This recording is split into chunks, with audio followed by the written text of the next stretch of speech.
The subcommittee hearing on unidentified anomalous phenomena, or UAPs, will come to order. Welcome, everyone. Without objection, the chair may declare a recess at any time. Additionally, without objection, the following members are waived onto the subcommittee for the purpose of participating in today's hearing: Mr. Burchett of Tennessee, Ms. Luna of Florida, Mr. Getz of Florida, Mr. Burleson of Missouri, Mrs. Ocasio-Cortez of New York, and Mr. Ogles of Tennessee. Without objection, so ordered. For today's subcommittee hearing, both the chair and ranking member will have 10 minutes for opening remarks. We may both be giving some of those minutes to other members of our party. I'm now going to recognize myself for 10 minutes. I'm actually going to try to get out of here in about 4, and then we'll give it to some of my friends over here. Good morning and welcome to the most exciting subcommittee in Congress this week, the Subcommittee on National Security, the Border and Foreign Affairs, for discussion of unidentified anomalous phenomenon. I'd like to thank the brave military pilots and personnel, such as the witnesses on the panel today, for sharing their stories on how they've engaged UAPs, which has brought attention to this matter. Curiosity and speculation from all walks of life have generated interest in studying what UAPs are and what threats they may pose. I will say that when I was younger in school, I read a book, a 1966 book called Flying Saucers, Serious Business, and for a while, when I was a little bit younger, I thought it was the most important issue out there. The lack of a transparency regarding UAPs, which was one of the themes of that book,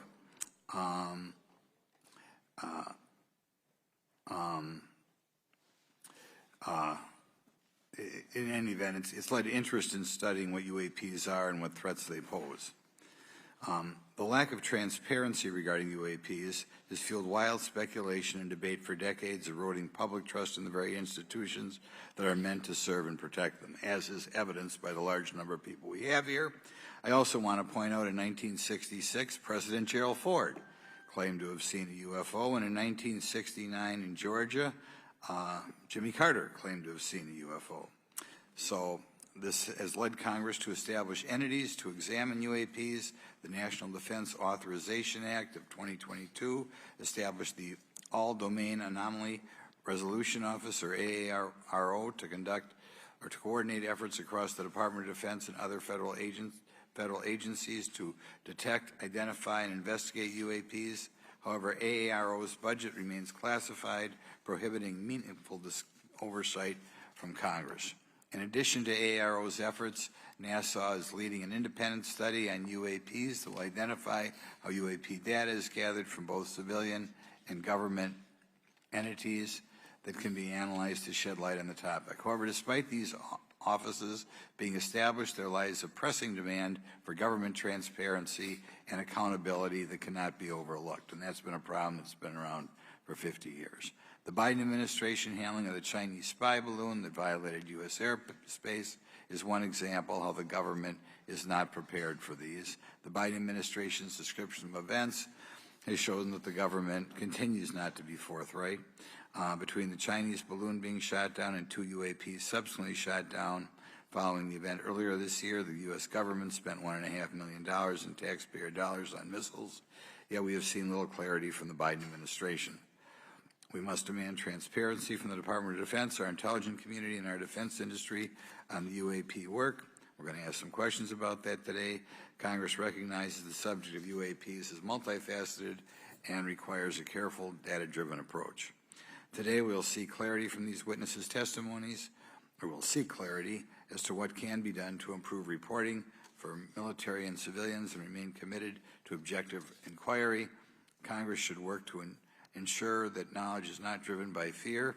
Today, we are not just debating the existence of UAPs, we are deliberating on the principles that define our republic, which is a commitment to transparency and accountability. I look forward to hearing from our witnesses today about ways we can improve government efficiency and openness when it comes to UAPs. I thank each of you for your presence here today and for your dedication to safeguarding the interests of the American people. I look forward to your testimony. Now I'm going to turn it over for 2.5 or 3 minutes to Representative Burchett from Tennessee. Thank you, Mr. Chairman. Thank you all for being here. I want to thank everybody for making this happen today. And I want to remind everybody this is a nonpartisan issue. This has nothing to do with party politics. I think the cover-up goes a lot deeper than that. I also want to thank my colleagues, Representative Anna Paulina Luna, sitting beside me here, Jared Moskowitz, my friend across the aisle, has an incredible mind, and I'm anxious to hear his questions. My buddy Eric Burleson, and it's not in my notes here, but Matt Gates. If it hadn't been for Matt Gates, myself, him, and Luna would still be down at Eglin Air Force Base trying to get some answers. He's got an incredible legal mind. Also, I know I saw it in the crowd there, George Knapp, my buddy Jeremy Corbell. They're not witnesses, but they've provided some statements on this subject, and I seek unanimous consent to enter those statements into the record, Mr. Chairman. Without objection. Also, would like to enter in, I understand now that this is unclassified and it's public record, but as we all know, that's sometimes difficult for the public to get a hold of. A report, Defense Intelligence Reference Documents, Advanced Space Propulsion Based on Vacuum, Space-Time Metric Engineering, some light reading for some of our members. Without objection. Thank you. Mr. Knapp wrote, since 1969, the position of our military has been that UFOs pose no threat to national security and are not worthy of further study. I'd say that's the biggest understatement of the decade. He also goes on to talk about the dismissive attitude. It's at odds with what was revealed in documents, reports, and internal memos. And Mr. Cabral says, as he writes these words, the UFO is emerging as a major topic of global importance. I can state that as a fact. Out there, I met a fellow who came in here all the way from Denmark to be here for this meeting. So this is huge. This is worldwide. I think we suspect what's going on, but I'd also like to thank the members of Congress who have supported our efforts to make this hearing happen. Some have even confided to me that they've had UFO sightings of their own. Those members, of course, some of them wish to remain anonymous, and I'll keep it that way. But also, finally, I'd like to thank these three brave witnesses here. They took an oath. They took an oath to uphold the Constitution of the United States, and dadgummit, they're doing it. And we owe them a debt of gratitude.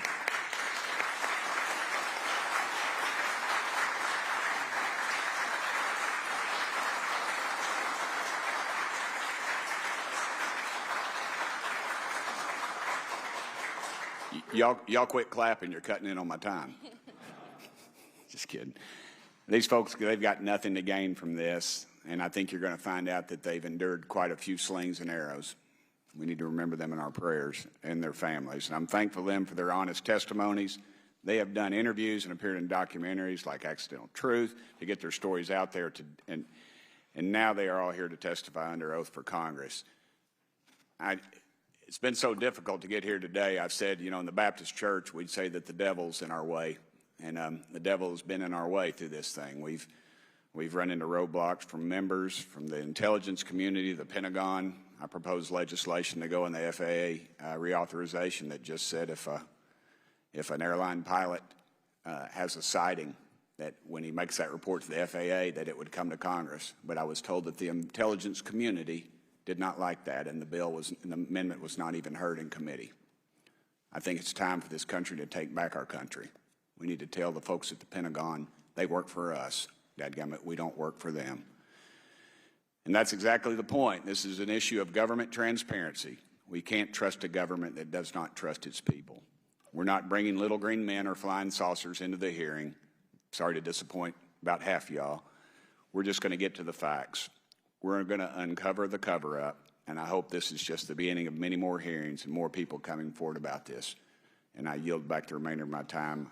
I think, is it to Representative Luna, Mr. Chairman? Or is that? Yeah, we'll call Ms. Luna for her statement. The circumstances surrounding UAPs has captivated the attention of the American people for decades, ingrained in even the minds of our nation's leaders from Jimmy Carter to Barack Obama, Hillary Clinton to Donald Trump, Marco Rubio to Chuck Schumer, John Radcliffe to National Security Council officials. Yet from Roswell, New Mexico to the coast of Jacksonville, Florida, the sightings of UAPs have rarely been explained by the people who have firsthand accounts of these situations. This is largely due to the lack of transparency by our own government and the failure of our elected leaders to make good on their promises to release explanations and footage and mountains of overclassified documents that continue to be hidden from the American people. This isn't just how I feel. In fact, the American people largely believe that the government has actively covered up the truth about UAPs. One poll in particular found that 68% of Americans believe that the government is hiding information about UAPs and not being honest about what we know about them. And from my personal experience, I believe the same thing. Another poll found that nearly half Americans believe that the federal government is doing a very bad or somewhat bad job of dealing with reports of UFO sightings. As Representative Burchett just referenced on the FAA bill that just went through, you can tell that that's exactly happening. Considering the thousands of testimonies and videos taken on people's phones and eyewitnesses' accounts made by credible witnesses such as doctors, pilots, scientists, and active duty service members, it is unacceptable to continue to gaslight Americans into thinking that this is not happening or that the potential of intelligent life forms exists other than humans. Even more alarming is the fact that these eyewitnesses are many times service members and have no assurance that their lives will not be negatively impacted or even harmed by their experiences. In being an active duty service member working on an airfield, I've had conversations with many pilots where they were in fear of coming forward for retribution and or being taken off flight status. How do we know this? Because the government has said nothing to assure us otherwise. They have also did nothing to calm the concerns of over 20% of Americans who have reported to have seen UFOs or UAPs. We are simply told not to question the government and that the government has it under control. Today is the first hearing of its kind where we will attempt to get down to the bottom of what is actually happening with UAPs. But we will hear from people who have had personal sightings rather than Pentagon bureaucrats who have always been sent to stonewall our investigations. Just so that the press knows and the people know, we were even denied access to a classified briefing in a SCIF prior to this hearing due to the amount of hoops that we had to jump through to grant temporary clearance to witness Grush, who has knowledge of classified information. It is time to have an open-minded discussion on this topic, to hear the evidence and understand the magnitude of what this means not just for our nation, but for humanity. Thank you, Chairman. I yield back the rest of my time. Thank you very much, and I'd like to thank you and Mr. Burchett for bringing this topic to my attention. Now we'll recognize National Security Subcommittee Ranking Member Garcia for 10 minutes. Well, thank you, Mr. Chairman, and I want to thank first our witnesses for joining us today.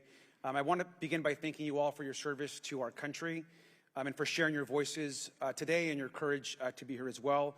To Mr. Graves, particularly grateful to you to spend some time that we had for you to share with candor some of your experiences, so I appreciate that as well. I do want to thank all the members of our subcommittee today and also those that are here and have waved on for their incredible interest in this issue, particularly to Congressman Burchett. I know that your leadership has brought us to this place today, and I want to thank you for that, as well as everyone else that's been engaged in this work. I also want to thank the oversight staff, who I know has been working very hard to ensure that today's hearing is serious, that it's transparent, and that it also provides appropriate answers, as our oversight body always demands. Now, it's really important that we're here in a bipartisan way to have this conversation, which really, to the heart of it, is about national security and key to the subcommittee's core purpose. This is the subcommittee on national security of the Oversight Committee.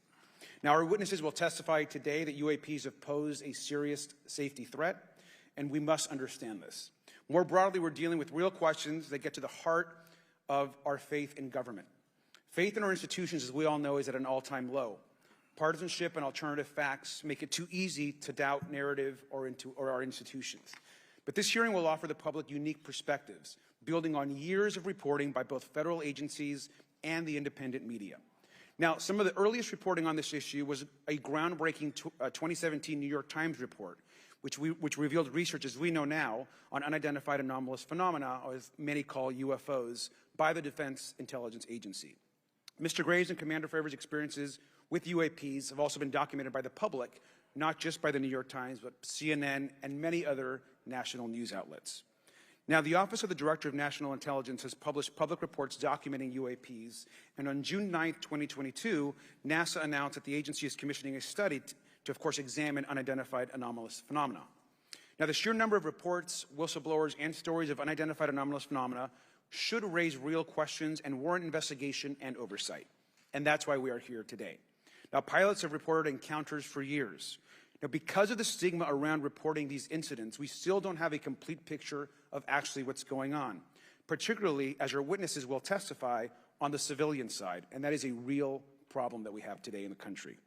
Now, it's very important that we show that Democrats and Republicans in Congress can come together in a bipartisan way to cut through misinformation and to look at the facts in a serious and thoughtful manner. If we are to advance oversight and public disclosure, we must also gain the broad support of the public. We will succeed getting facts out to the public faster if there is a broad public support as part of the process. Now, I understand fully the Department of Defense is hesitant to share information that could also undermine our national security by revealing information on the capabilities of our own aircraft, our sensors, and other sensitive material. At the same time, many people believe that we're withholding information from them, and that is dangerous also. I believe in openness and transparency. That is also the role of Congress, and I want to trust that the American people will be able to weigh the evidence and make up their own minds. Now, we have incidents where sensors, sometimes even multiple types of sensors, detect things that we cannot explain.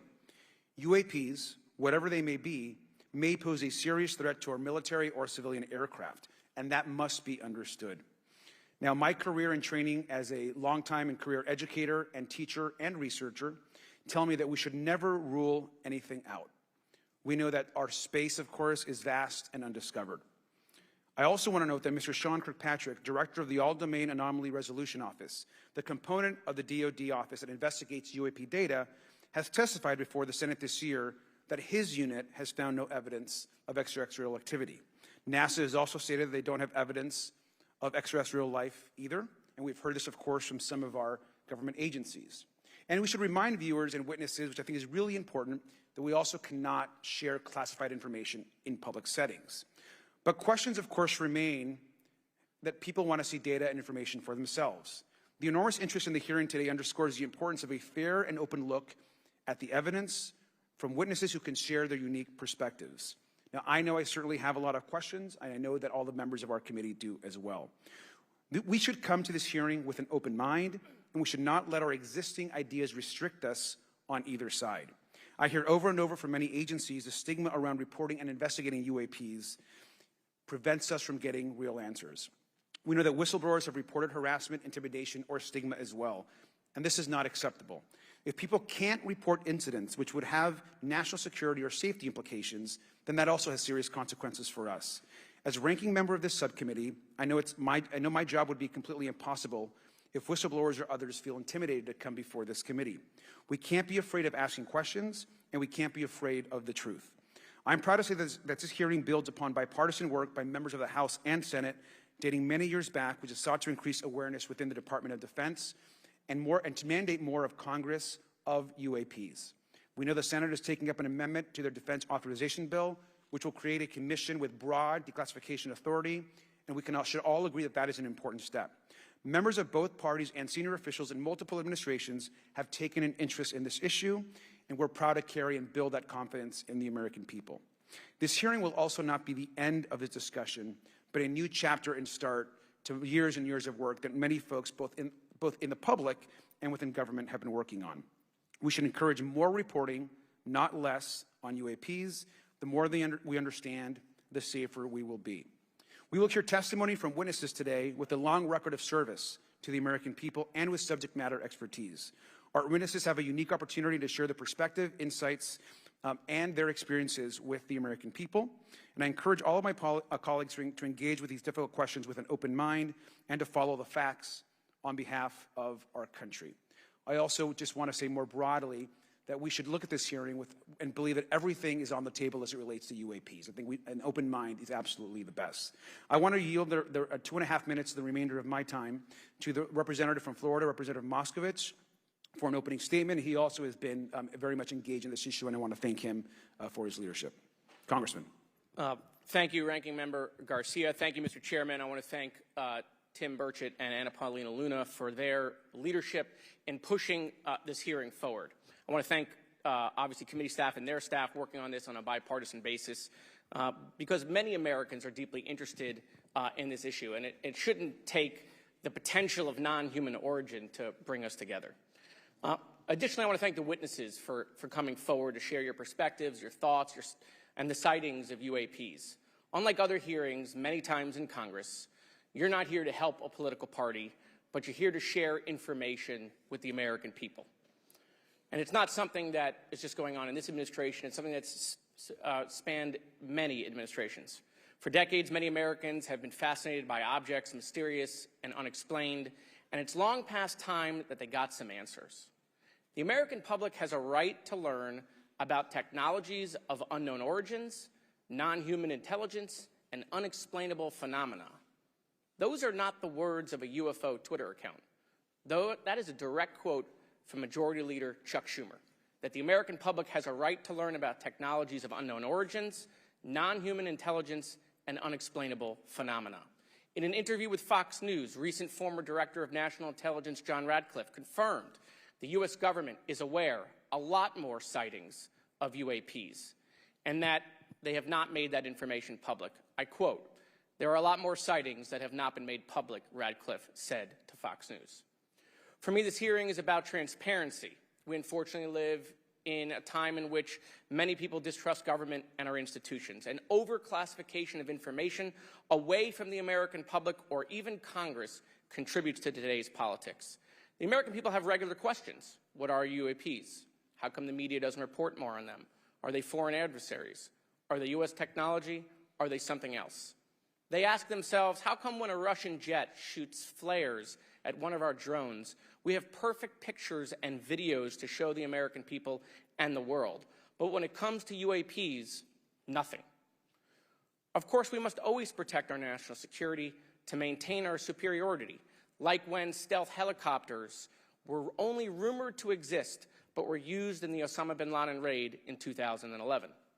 But we can't allow that to be used as a shield to keep the American people completely in the dark from basic truths. The American people deserve to hear more about special access programs. Congress has a right to know if there's any unsanctioned weapons development. Satellite imagery that has not been provided to Congress. Congress created the All-Domain Resolution Office in the NDAA of 2022.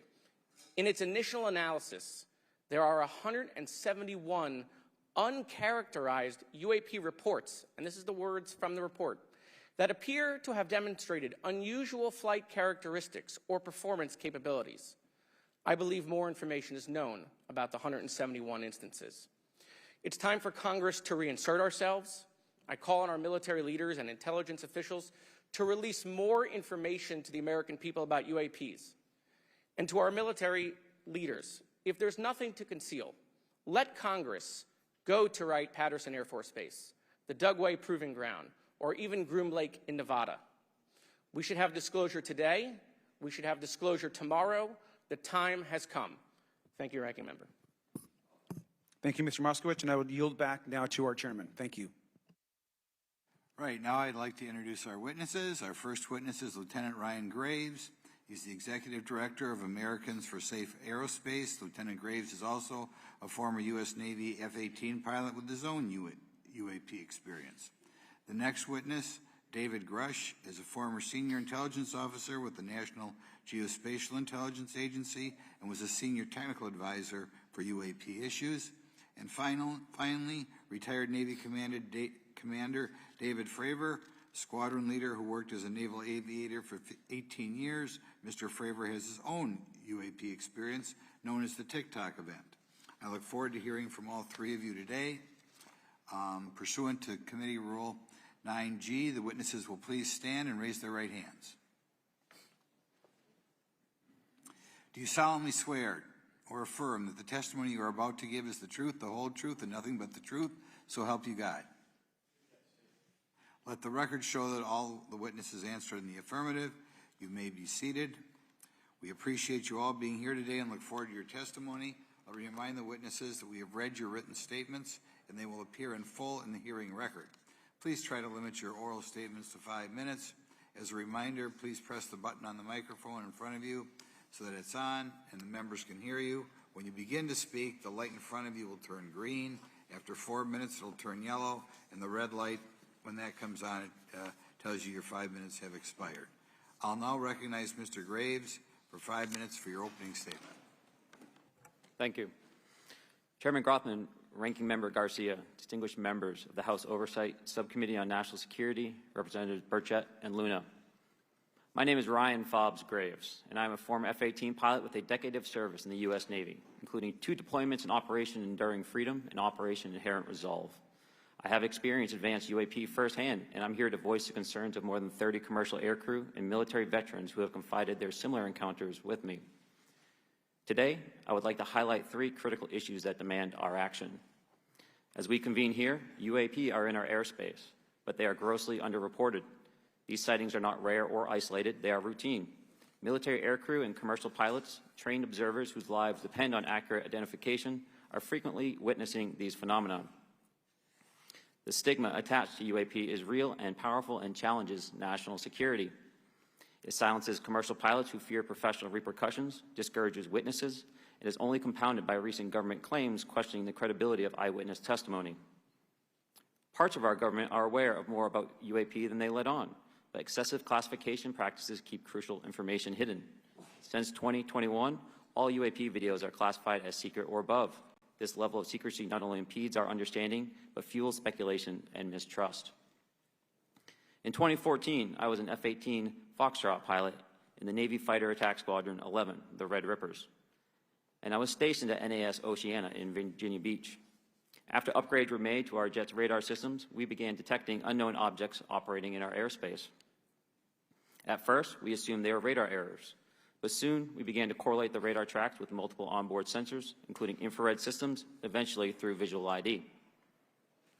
During a training mission in Warning Area Whiskey 72, 10 miles off the coast of Virginia Beach, 2 F-18 Super Hornets were split by a UAP. The object, described as a dark gray or a black cube inside of a clear sphere, came within 50 feet of the lead aircraft and was estimated to be 5 to 15 feet in diameter. The mission commander terminated the flight immediately and returned to base. Our squadron submitted a safety report, but there was no official acknowledgement of the incident and no further mechanism to report the sightings. Soon, these encounters became so frequent that aircrew would discuss the risk of UAP as part of their regular pre-flight briefs. Recognizing the need for action and answers, I founded Americans for Safe Aerospace. The organization has since become a haven for UAP witnesses who were previously unspoken due to the absence of a safe intake process. More than 30 witnesses have come forward, and almost 5,000 Americans have joined us in the fight for transparency at safeaerospace.org. The majority of witnesses are commercial pilots at major airlines. Often, they are veterans with decades of flying experience. Pilots are reporting UAP at altitudes that appear above them at 40,000 feet, potentially in low Earth orbit or in the gray zone below the Kármán line, making inexplainable maneuvers like right-hand turns and retrograde orbits or J-hooks. Sometimes these reports are reoccurring, with numerous recent sightings north of Hawaii and in the North Atlantic. Other veterans are also coming forward to us regarding UAP encounters in our airspace and oceans.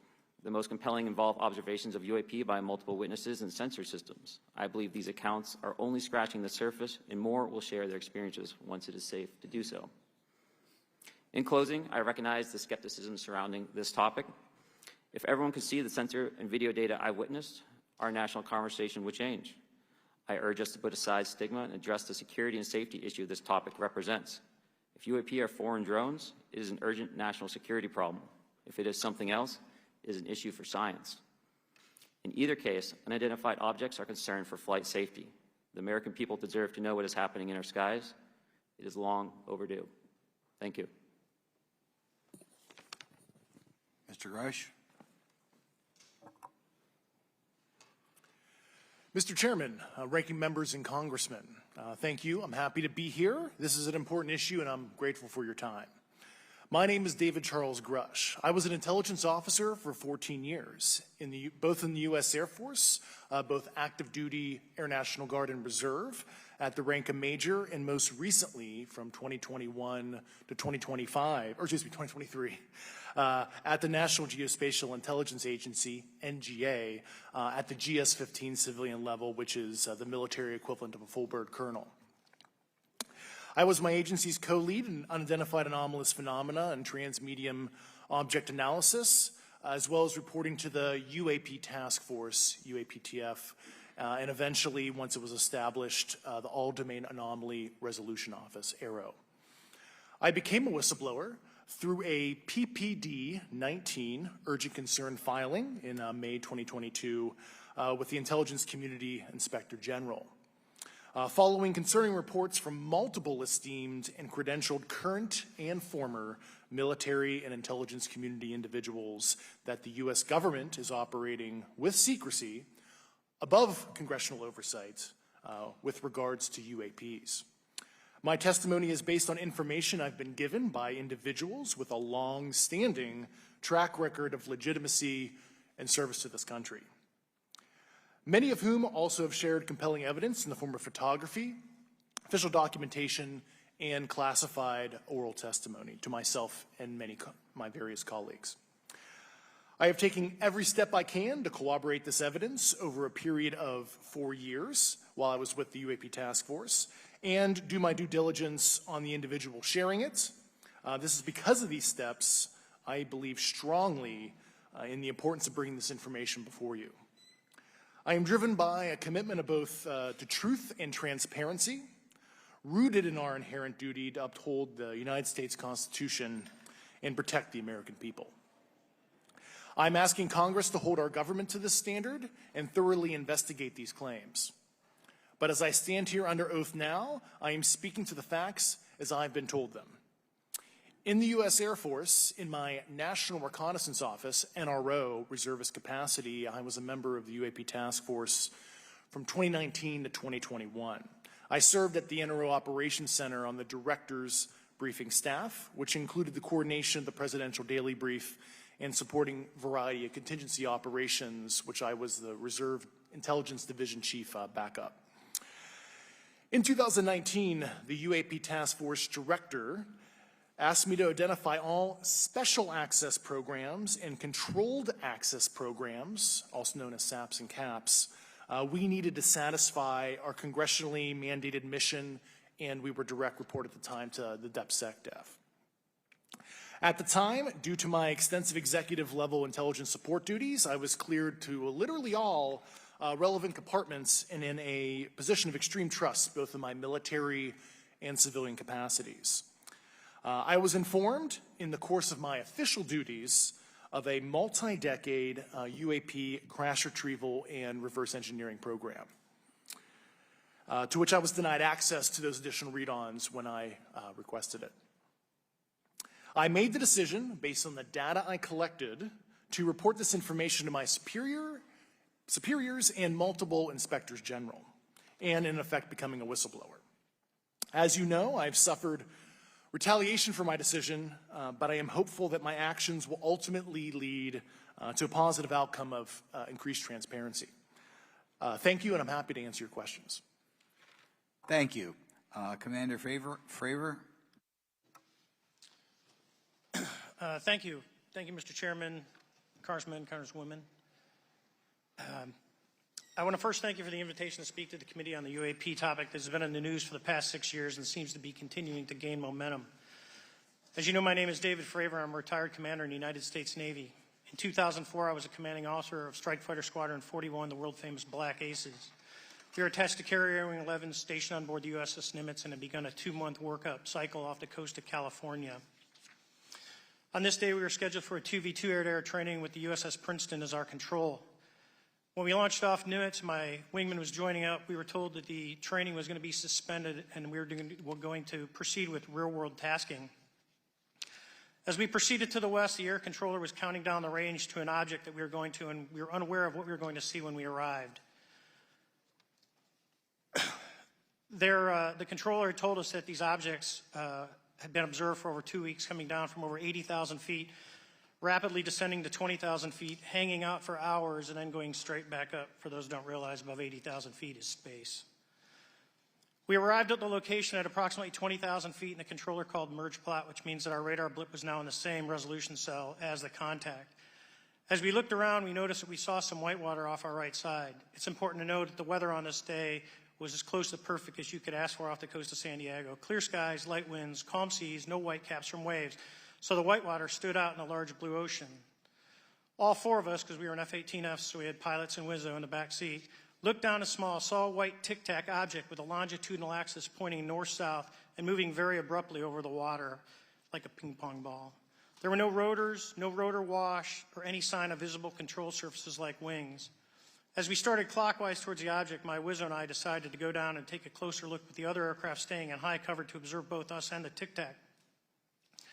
We proceeded around the circle about 90 degrees from the start of our descent, and the object suddenly shifted its longitudinal axis, aligned it with my aircraft, and began to climb. We continued down another 270 degrees, nose low, where the Tic Tac, or we considered 270 degrees to where, and we went nose low to where the Tic Tac would have been. Our altitude at this point was about 15,000 feet, and the Tic Tac was about 12,000. As we pulled nose onto the object, within about a half mile of it, it rapidly accelerated in front of us and disappeared. Our wingmen, roughly 8,000 feet above us, lost contact also. We immediately turned back to see where the whitewater was at, and it was gone also. So as we started to turn back towards the east, the controller came up and said, "Sir, you're not going to believe this, but that thing is at your cat point, roughly 60 miles away in less than a minute." You can calculate the speed. We returned to Nimitz. We were taking off our gear. We were talking to one of my crews that was getting ready to launch. We mentioned it to them, and they went out and luckily got the video that you see, that 90-second video. What you don't see is the radar tape that was never released, and we don't know where it's at, of the active jamming that the object put on an APG-73 radar, and I can get into modes later if you're interested. What is shocking to us is that the incident was never investigated. None of my crew were ever questioned. Tapes were never taken, and after a couple days, it turned into a great story with friends. It wasn't until 2009 until Jay Stratton had contacted me to investigate. Unbeknownst to all, he was part of the ATIP program in the Pentagon led by Lou Elizondo. And there was an official report that came out that's now on the internet. Years later, I was contacted by the other pilot, Alex Dietrich, and asked if I'd been contacted, and I said no, but I'm willing to talk. I was contacted by Mr. Elizondo, and we talked for a short period of time, and he said we'd be in contact. A few weeks after that, I was made aware that Lou had left the Pentagon in protest and joined forces with Tom DeLonge, Chris Mellon, Steve Justice, and others to form Two Stars Academy, an organization that pressed the issue with leading industry experts and U.S. government officials. They worked with Leslie Keene, who is present today, Ralph Blumenthal, and Helene Cooper to publish the articles in the New York Times 2017 New York Times. And it removed the stigma on the topic of UFOs, which is why we're here today. Those articles open the door for the government and public that cannot be closed. It has led to an interest from our elected officials who are not focused on little green men, but figuring out where these craft are, where they're from, the technology they possess, how do they operate. It also led to the Whistleblower Protection Act and the NDAA. There are multiple witnesses coming forward to say that have firsthand knowledge, and Mr. Grush just covered that. What concerns me is that there's no oversight from our elected officials on anything associated with our government processing or working on craft. Believe it not from this world. This issue is not a full public disclosure that could undermine national security, but it is about ensuring that our system of checks and balances works across all work done in the government using taxpayer funds. Relative to government programs, even unacknowledged WAVE programs have some level of oversight by the appropriate committee members in the House and Senate, and this work that is said to be occurring from whistleblower testimonies should not be exempt. In closing, I would like to say that the Tic Tac object we engaged in 2004 was far superior to anything that we had on time, have today, or are looking to develop in the next 10 years. If we in fact have programs that possess this technology, it needs to have oversight from those people that the citizens of this great country elected in office to represent what is best for the United States and best for the citizens. I thank you for your time. Thank you very much. Thank you very much. I know it's very difficult for all of you, all you've done in the past to try to illuminate this issue. Call on myself first for some questions. I'm going to start with Mr. Graves. Are pilots that you interact with as part of your organization, do you feel adequately trained and briefed on how to handle encounters with UAPs? No. Right now, military witnesses to UAP have limited options for reporting UAP. But more concerning is that commercial aviation sector has not adapted to the lessons that the military has implemented. The military and Department of Defense has stated that UAP represent a critical aviation safety risk. We have not seen that same language being used in the commercial markets. They are not acknowledging this risk. Okay. What steps do you think you have to be taken to improve a pilot's UAP reporting, be it military or commercial? Right now, we need a system where pilots can report without fear of losing their jobs. There is a fear that the stigma associated with this topic is going to lead to professional repercussions, either through management or perhaps through their yearly physical check. So having a secure system, reducing the stigma, and making this information available through the public is going to reduce the concerns that aircrew have. Could you just give me a little idea of the degree to which reports in the past are not made public right now? Well, I don't think there has been a proper reporting system to gather those reports and thus not report them. So to answer your question, I think there is a dearth of data due to the fact that the reporting has been limited up to this time. Could you tell me why you believe it's, kind of to play the devil's advocate, a reason why some of this stuff should not be available to the public? There's certainly some national security concerns when we use our advanced sensors in our tactical jets to be able to identify these objects. However, there's no reason that the objects themselves would be classified.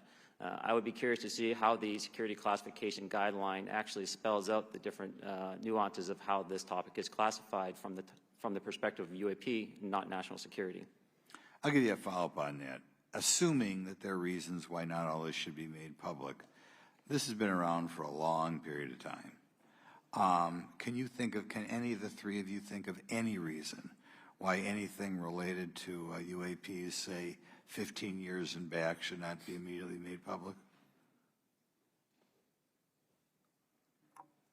I think one of it is acknowledging a vulnerability, both from a collection and I'll just say a countermeasure perspective. So it's not we haven't cracked for many years. Yeah. Even say 20 years back. Is there any reason why, when you go back that far, things shouldn't be made public?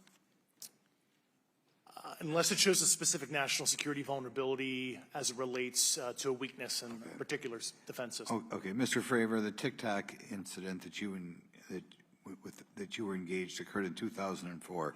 What kind of reporting took place after that incident? None. We had a standard debrief where the backseaters went down to our carrier intel center and briefed what had happened, and that was it. No one else talked to us, and I was in the top 20 in the battle group. No one came. The captain was aware, the admiral was aware, nothing was done. Your commanding officers provide any sort of justification? No, because I was the commanding officer of the squadron, so no. Was this incident the only UAP event that you encountered while you were a pilot? Yes, it was. Okay. This is for any one of you. Based off of each of your experiences and observations, do you believe UAPs pose a potential threat to our national security? Yes, and here's why. The technology that we faced was far superior than anything that we had, and you could put that anywhere. If you had one, you captured one, you reverse engineered it, you got it to work, you're talking something that can go into space, go someplace, drop down in a matter of seconds, do whatever it wants, and leave, and there's nothing we can do about it. Nothing. Okay. You two? Well, I would also like to add, from a commercial aviation and military aviation perspective, we deal with uncertainty in our operating space as a matter of our professional actions. Identifying friend from foe is very important to us. And so when we have unidentified targets and we continue to ignore those due to a stigma or a fear of what it could be, that's an opening that our adversaries can take advantage of. What steps should be taken to better understand and respond to UAP encounters in the interest of national security? There needs to be a location where this information is centralized for processing, and there needs to be a two-way communication loop so that operators on the front end have a feedback and can get best practices on how to process the information, what to do, and to ensure that their reporting is being listened to. Right now, there is not a lot of back and forth. Mr. Grush, in your complaint to the Intelligence Community Inspector General, you claim that you believe information is being hidden. What kind of information do you think was hidden, and do you think it should remain hidden? Yes, I can speak to that very briefly in an unclassified manner. As you know, the preponderance of my complaint was classified to the intelligence communities. Both material acquisition and exploitation activity, also baselining the UAPs but not sharing it with intelligence professionals that are actually doing step briefs to pilots, that kind of information. Yeah. Okay. Thank you very much. Now we'll go to Mr. Garcia. Thank you. Again, thank you all for your service and for testifying today. Want to just talk about UAPs as it relates to what we're seeing in the pilots' interaction with UAPs.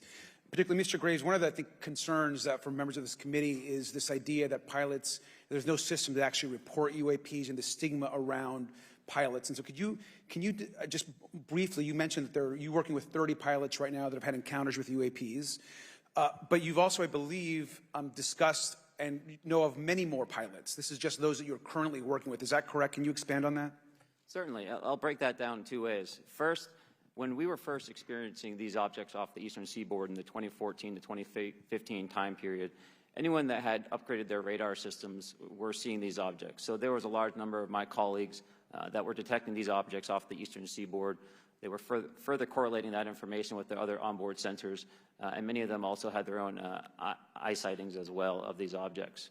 Now, that was our personal firsthand experience at the time. Since then, as I've engaged this topic, others have reached out to me to share their experiences, both on the military side as well as the commercial aviation side. On the military aviation side, veterans that have recently got out have shared their stories and have expressed how the objects we were seeing in 2014, 2015 continued all the way to 2019, 2020, and beyond. And so it became a generational issue for naval aviators on the eastern seaboard. This was something we were briefing to new students. This is something that was included in the notice to airmen to ensure that there was no accidents. And now with commercial aviators, they are reaching out because they're having somewhat similar experiences as our military brothers and sisters, but they do not have any reporting system that they can send us to. And let me just add, both to Mr. Fravor as well as Mr. Graves, not having this system for reporting, would you both agree that it's harmful to not just our national security interests, but to understand this phenomenon of what's happening with UAPs? I think it's actually a travesty that we don't have a system to correlate this and actually investigate. You know, so if you took the East Coast, you know, there's coastal radars out there that monitor our air defense identification zone, so out to 200 miles. They can track these, you know, so when you see them, they could actually go and pull that data and get maneuvering. And instead of just having the airplanes, there's other data sources out there. And I've talked to other government officials on this. So you need a centrally located repository that these reports go to. So if you just stuck it in DOD, you wouldn't get anything out of the Intelligence Committee because they have a tendency not to talk. But if you had a central location where these reports would come in, not just military, but also commercial aviation, because there's a lot of that going on, especially if you talk to anyone that flies from here to Hawaii, over the Pacific, they see odd lights. So I think you need to develop something that allows you a central point to collect the data in order to investigate. Mr. Graves? I would concur with everything Mr. Fravor said. I'll continue to say that the commercial pilots that have reached out to me through Americans for Safe Aerospace are doing so because they don't feel there's another way for them to report this safety issue. And I think one of the clear outcomes of this hearing already is that there has to be a safe and transparent reporting process for pilots, both on the commercial side and the military side, to be able to report UAPs in a way that's also transparent, but also understands the scope of our national security interests and what may be classified or not. But I think there has to be some sort of system, and so that's something that I hope can be an outcome that this committee can work on. Is there anything else for the two of you briefly beyond this reporting system that you think that we can do as a government to encourage and facilitate more civilian reporting? We're doing it right now. Okay, great. I think this hearing is going to show the American people that their government takes this topic seriously. And how about civilians that may not be pilots? What kind of process could be in place for civilians who are not pilots, who may have UAP encounters? Do either of you have any suggestions that could facilitate that? My recommendations would be to make that a sensor-centric operation in order to make it as objective as possible. Okay. Sir, Mr. Fravor? No, I agree with Mr. Graves on that. Okay. Just briefly, I also just want to note, particularly for the two pilots, and I have a question for Mr. Grush.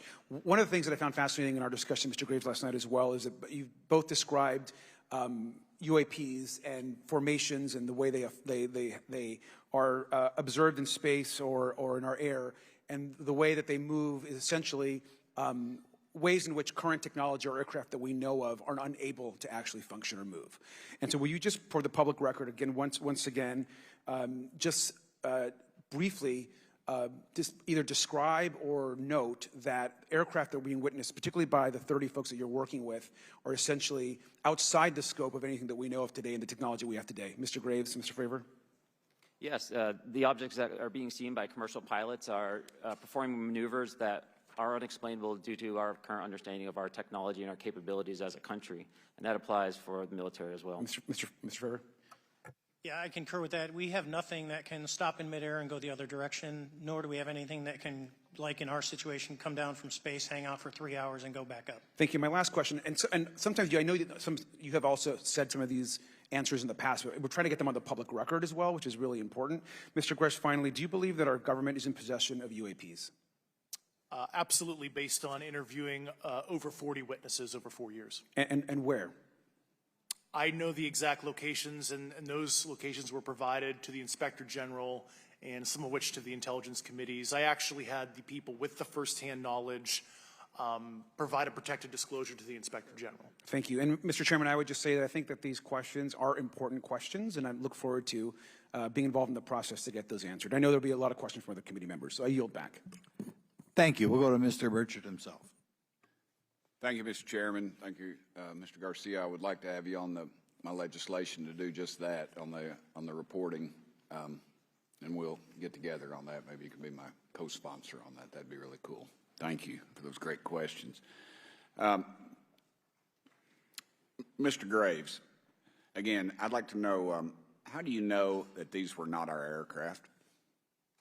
Some of the behaviors that we saw in a working area, we would see these objects being at 0.0 Mach, that's 0 airspeed, over certain pieces of the ground. So what that means, just like a river, if you throw a bobber in, it's going to float downstream. These objects were staying completely stationary in Category 4 hurricane winds. These same objects would then accelerate to supersonic speeds, 1.1, 1.2 Mach, and they would do so in very erratic and quick behaviors that I don't have an explanation for. Okay. Have you spoken to commercial and military pilots that have seen these off of our East Coast? I have. Okay.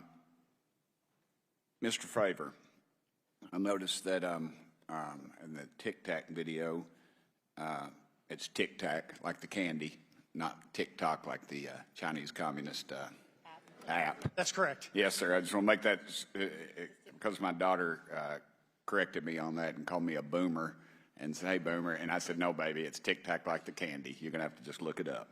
And but now I would also like to say today is a day of many firsts. It's a miracle that we're having this meeting, and it's also a miracle that my wife has put up with me for 9 years today. Today is my anniversary, so I want to tell my wife happy anniversary and that I love her very much. As she likes to say, this 9 years have been the best 2 years of her life. So, thank you. Mr. Favor, what astonished you the most about the flight capabilities of these Tic Tac, very briefly?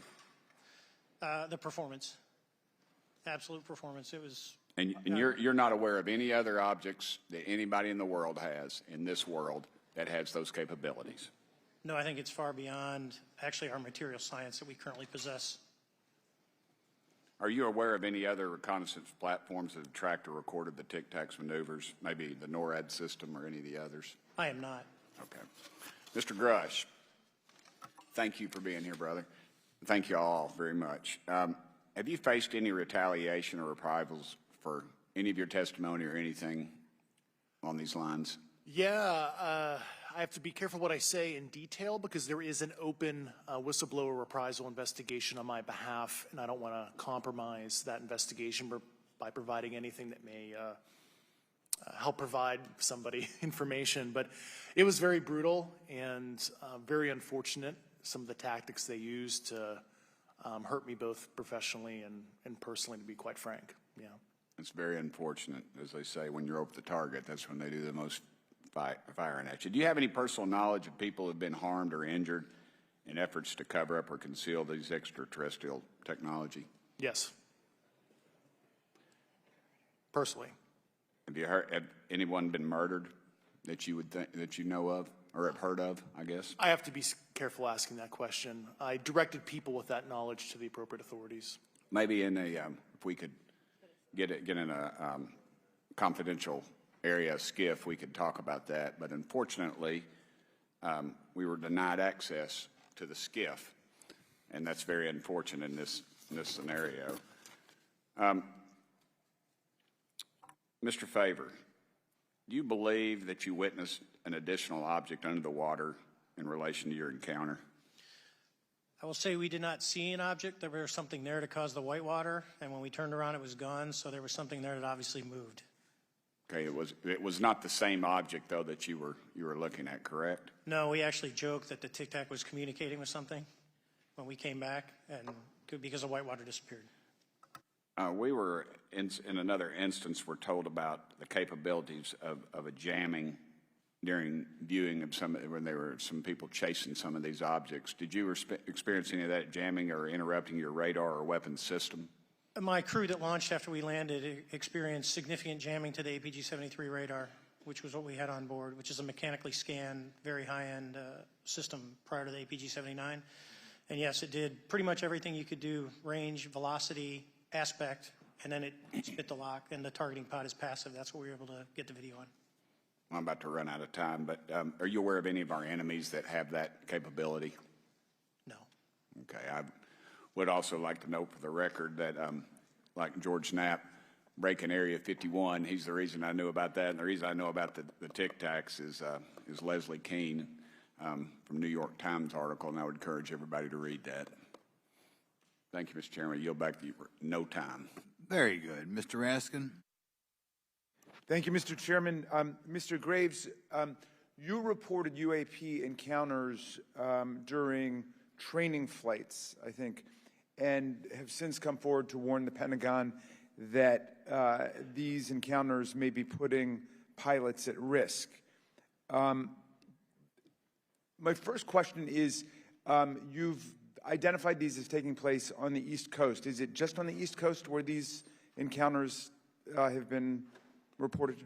No. Since the events initially occurred, I've learned that the objects have been detected essentially where all operations, Navy operations are being conducted across the world. And that's from the All-Domain Anomaly Resolutions Office reporting.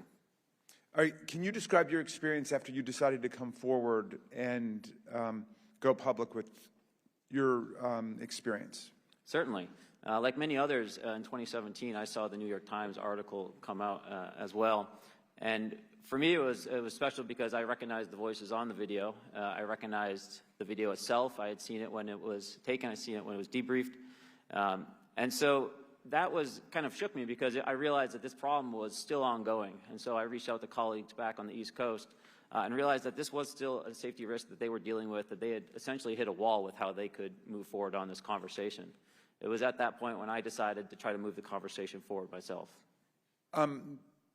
Are there common characteristics to the UAPs that have been cited by different pilots, and can you describe what the convergence of descriptions is? Certainly. We were primarily seeing dark gray or black cubes inside of a clear sphere. I'm sorry, dark gray or black cubes? Yes, inside of a clear sphere, where the apex or tips of the cube were touching the inside of that sphere. And that was primarily what was being reported when we were able to gain a visual tally of these objects.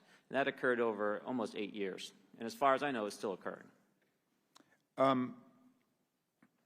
So I take it that you're arguing what we need is real transparency in a reporting system so we can get some clarity on what's going on out there, because there are many pilots in your situation, but we should have a way of developing a systematic inventory of all of such encounters. Is that right? Yes, and I think we need both transparency and the reporting. We have the reporting, but we need to make sure that information can be promulgated to commercial aviation as well as the rest of the populace.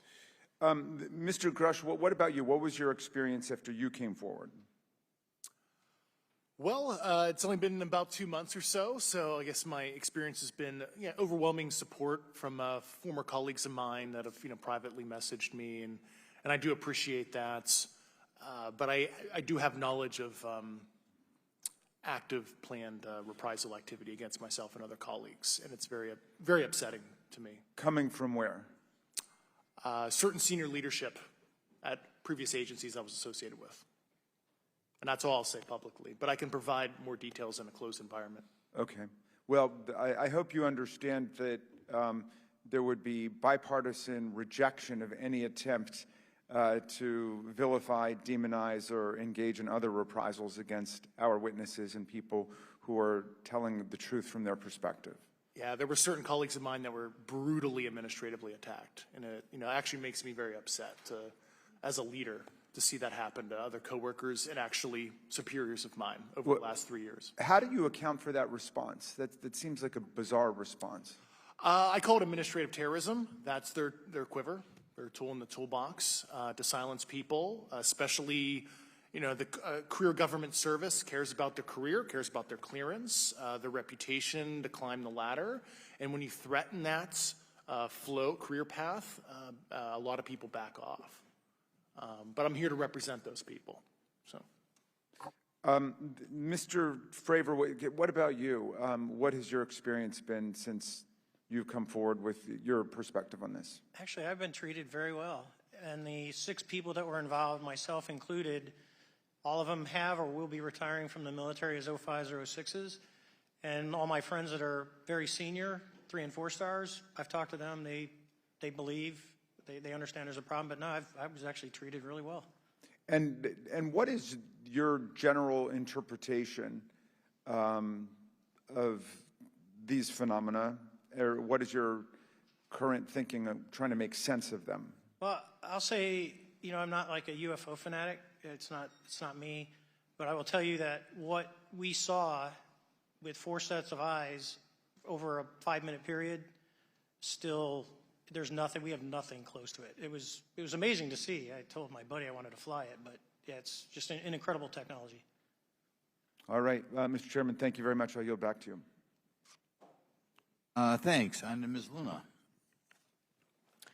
Mr. Grush, in speaking to you yesterday, I just wanted to follow up on Representative Raskin's questions. In the last couple of years, have you had incidences that have caused you to be in fear for your life for addressing these issues? yes, personally. Okay. Yeah. I just want everyone to note that he's coming forward in fear of his life. To put in perspective, if they were really not scared about this information coming out, why would someone be intimidated like that?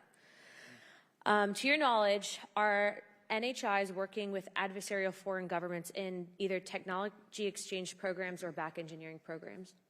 I don't have data on that. I'm not sure. Have you heard or you had people come forward to present that evidence? Not that particular evidence that you just espoused.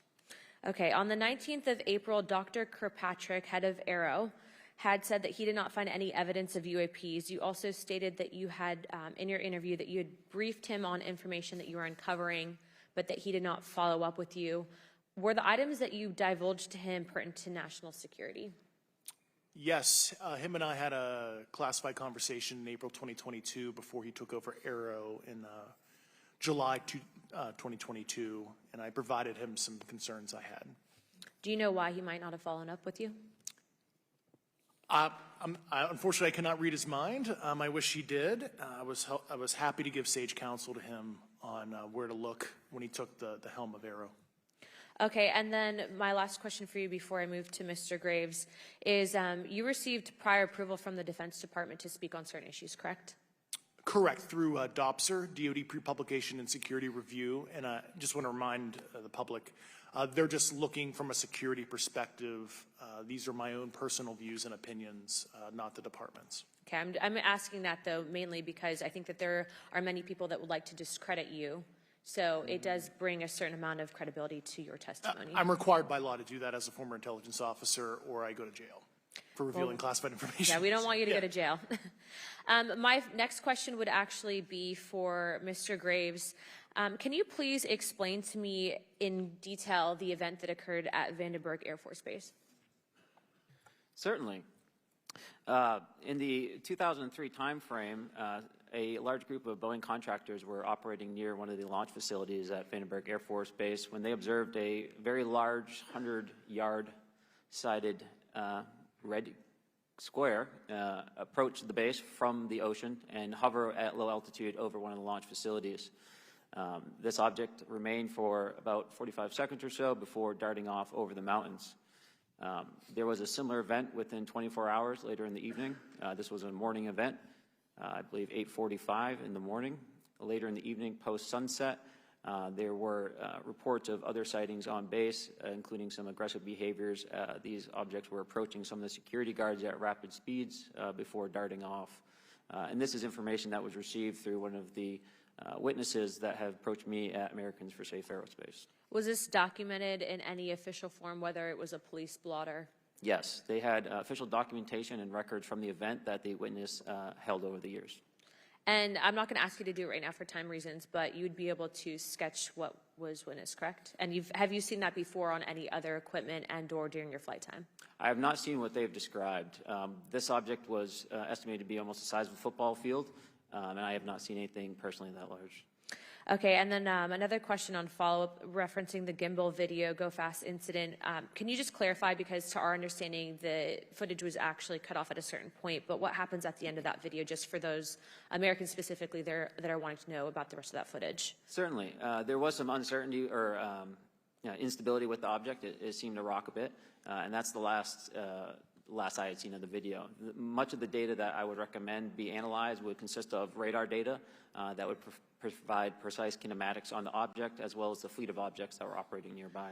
Okay, and follow-up, in regards to the reporting procedures that Mr. Garcia had addressed on, as well as Representative Burchett, with the FAA, to your understanding, pilots that are seeing this, commercial airline pilots, are they receiving cease and desist letters from corporations for coming forward with information in regards to safety for potential airline passengers? I have been made privy to conversations with commercial aviators who have received cease and desist orders. So the American public should know that corporations are putting their own reputations on the not the line, but ahead of the safety of the American people. And I think, would you agree with that statement? It appears so. Okay. And I guess this would be my last, I'm out of time. I yield. I'll be back. Good. Mr. Moskowitz. Thank you, Mr. Chairman. Gentlemen, let's talk about the laws of physics for a second. Mr. Graves and Commander Favor, I heard you talk about speed. When those objects broke the sound barrier, did they make a sonic boom? I was in a jet. You can't hear anything. It's kind of loud in there. Yeah, you're not able to actually personally tell within the vehicle. I will say the objects that we were seeing, they were spherical, and they were observed up to Mach 2, which is a very non-aerodynamic shape. What about G-forces? Let's talk about G-forces of those vehicles. Could a human survive those G-forces with known technology today? No. No, not for the acceleration rates that we observed. Okay. What about what they look like? How close did you get? Did you see a seam or a rivet or a section? And what I mean is, obviously, the jets you're flying have all those things. Did these objects have those? Do you want to go, Ryan? I didn't have the detail to be able to tell that. So we got within a half mile of the Tic Tac, which people say that's pretty far, but in airplanes, that's actually relatively close. No, it was perfectly white, smooth, no windows, although when we did take the original FLIR video that is out there, when you put it on a big screen, it actually had two little objects that came out of the bottom of it. But other than that, no windows, no seams, no nothing. Mr. Grush, as a result of your previous government work, have you met with people with direct knowledge or have direct knowledge yourself of non-human origin craft? Yes, I personally interviewed those individuals. Mr. Grush, as a result of your previous government work, have you met with people with direct knowledge or have direct knowledge yourself about ATs, advanced technologies that the U.S. government has? Based on conventional advanced tech, I was briefed to the preponderance of the Defense Department's both space and aerospace compartmented programs, yeah. Do you have knowledge or do you have reason to believe that there are programs in the advanced tech space that are unsanctioned? Yes, I do. Okay. Yeah. And when you say that they're above congressional oversight, what do you mean? Complicated question. So there's, some, I would call it abuse here. So congressional oversight of conventional special access programs, so I'll use Title 10, so DOD as an example, right? So 10 U.S. Code Section 119 discusses congressional oversight of SAPs, discusses the DepSecDef's ability to waive congressional reporting. However, the Gang of Eight is at least supposed to be notified if a waived or waive-bigoted unacknowledged SAP is created, and that's public law. Well, so that how does, I don't want to cut you off, but Yeah. how does a program like that get funded? I will give you generalities. I can get very specific in a closed session, but misappropriation of funds and Does that mean self-fund. that there is money in the budget that is said to go to a program, but it doesn't, and it goes to something else? Yes, I have specific knowledge of that. Yep. Do you think U.S. corporations are overcharging for certain tech they're selling to the U.S. government, and that additional money is going to programs? Correct, through something called IRAD. Okay. Satellite imagery. Let's talk about satellite imagery. We have satellites all over the place, some that we're aware of and many that we're not aware of, right? We're taking pictures of everything at every point and second. Mr. Grush, are you aware, do you have direct knowledge, or have you talked to people with direct knowledge that there are satellite imagery of these events? That was one of my primary tasks at NGA, since we process, exploit, and disseminate that kind of information. I've seen multiple cases, some of which, to my understanding, and of course I left NGA in April, so that's my information cutoff date. But I personally reviewed both what we call overhead collection and from other strategic and tactical platforms that I could not even explain prosaically. And I have a degree in physics, by the way, as well. And I am aware that you guys have not seen these reports, unfortunately. And I don't know why. Do you have direct knowledge, or you had spoken to people with direct knowledge that this imagery applies to crash sites, crash imagery? I can't discuss that in an open session. Okay. Do you have any information that the U.S. government is involved in a disinformation campaign to deny the existence of certain UAPs? I can't go beyond what I've already stated publicly in my NewsNation interview because it touches other sensitivities. Okay. I'll yield the balance of my time back. Thank you, Mr. Chairman.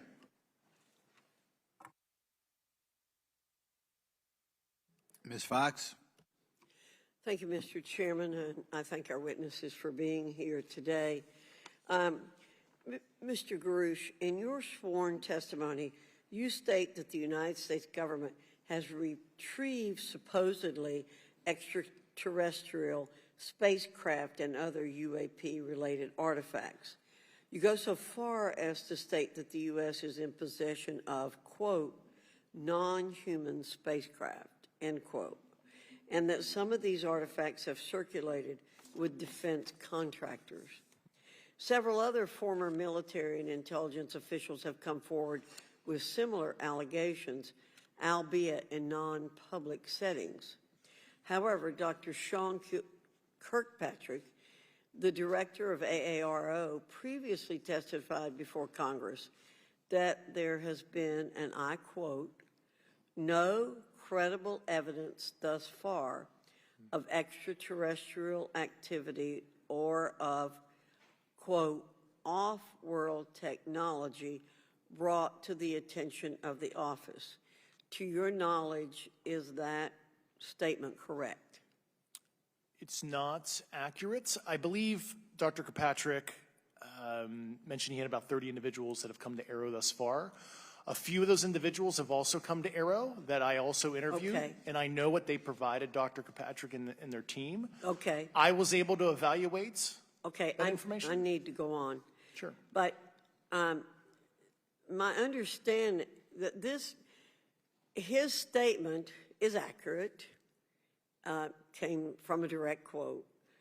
And this contradiction is a perfect example of why we need to inject transparency into our government. And for another example, look no further than the pitiful response to the Chinese spy balloon debacle earlier this year. You may remember the mass confusion that ensued when the balloon was first spotted over Montana, 4 days after it first entered U.S. airspace over Alaska. The Biden administration's initial inability to address the object grew into a continuous series of embarrassments. After news of the balloon reached the mainstream media, we were assured that the balloon posed no threat to our security. However, after the balloon was allowed to transit the entire continental United States, fighter jets were scrambled off the coast of South Carolina to shoot it down. This flip-flopping and obfuscation caused needless confusion, fear, and panic across the country. It's my hope, Mr. Chairman, that this sort of confusion will not be repeated. We should investigate the extent to which elements of our government possess or do not possess information that is of critical value to the American people. We owe it to the citizens of this nation to make sure that our government is transparent and accountable. We must make sure that our government provides answers, and Congress must do its duty to solicit those answers. With that, Mr. Chairman, I yield back. Yeah, Mr. Frost. Thank you, Mr. Chairman. In 2022, NASA announced that it was commissioning an independent study team to examine UAPs. The NASA team is comprised of scientists across different fields, as well as former astronauts and pilots. In May, the independent study team held its first public meeting, which included the perspectives from NASA senior leaders, as well as perspectives from the Department of Defense and intelligence agencies. The NASA study team is also expected to release its first report pretty soon, and I think it's safe to say that we all eagerly await its results. Mr. Graves, how might NASA's research influence the commercial industry regarding safety in UAP? I think NASA has a big role to play as far as commercial aviation safety, and it's one of their original charges as an organization. One of the recommendations that have been put forward is to utilize their existing aviation safety reporting system to serve as a short-term fill and trusted platform for pilots that want to report on UAP. It also has built-in analytics capability and is funded by Congress. Gotcha. And also, Mr. Graves, are there any other industries that may be influenced by the NASA research on UAPs? And if so, how so? Well, I think there is a large swath of commercial capabilities that could be brought to bear on this topic, from space-based or ground-based sensor systems that are available open source or through commercial marketplaces. And I think NASA's work, as they work to identify and highlight specific parameters that can be found, we can take that information and promulgate this through the public sector so that we can have a more open conversation about what we're seeing. You know, in 2020, the Department of Defense released several videos of UAPs, including Mr. Freyer's experience, U.S. Navy pilots that recorded footage. In 2021, the Office of the Director of National Intelligence released a preliminary report on UAP events. NASA Administrator Bill Nelson stated that NASA would begin to investigate these events. In fact, I sit on Science, Space, and Technology Committee, and when we were doing a hearing with the NASA Administrator Bill Nelson, I asked, why NASA needed to be fully funded, and there were many great reasons, but one of them was actually had to do with UAPs. He actually mentioned, is there life out there? I don't know. And so either way, these actions ultimately led NASA to assemble the independent study team that I mentioned earlier. Also in 2021, Harvard University stood up the Galileo project to research and examine the origins of UAP. So it seems like both, from NASA and in the higher education community, because of the work that y'all have done and people standing up, I think we're seeing some of that stigma slowly going away. Mr. Freyer, do you believe that military pilots feeling empowered to share their UAP experiences has directly impacted the scientific community's research goals on this topic? I would say yes. I would say that, starting in 2017, when it actually came out, it took that stigma away. I mean, I've talked to multiple senators who said prior to that, if you'd have mentioned UAP, you'd have been laughed off the hill. And now we're sitting here today for a public testimony on what's actually going on.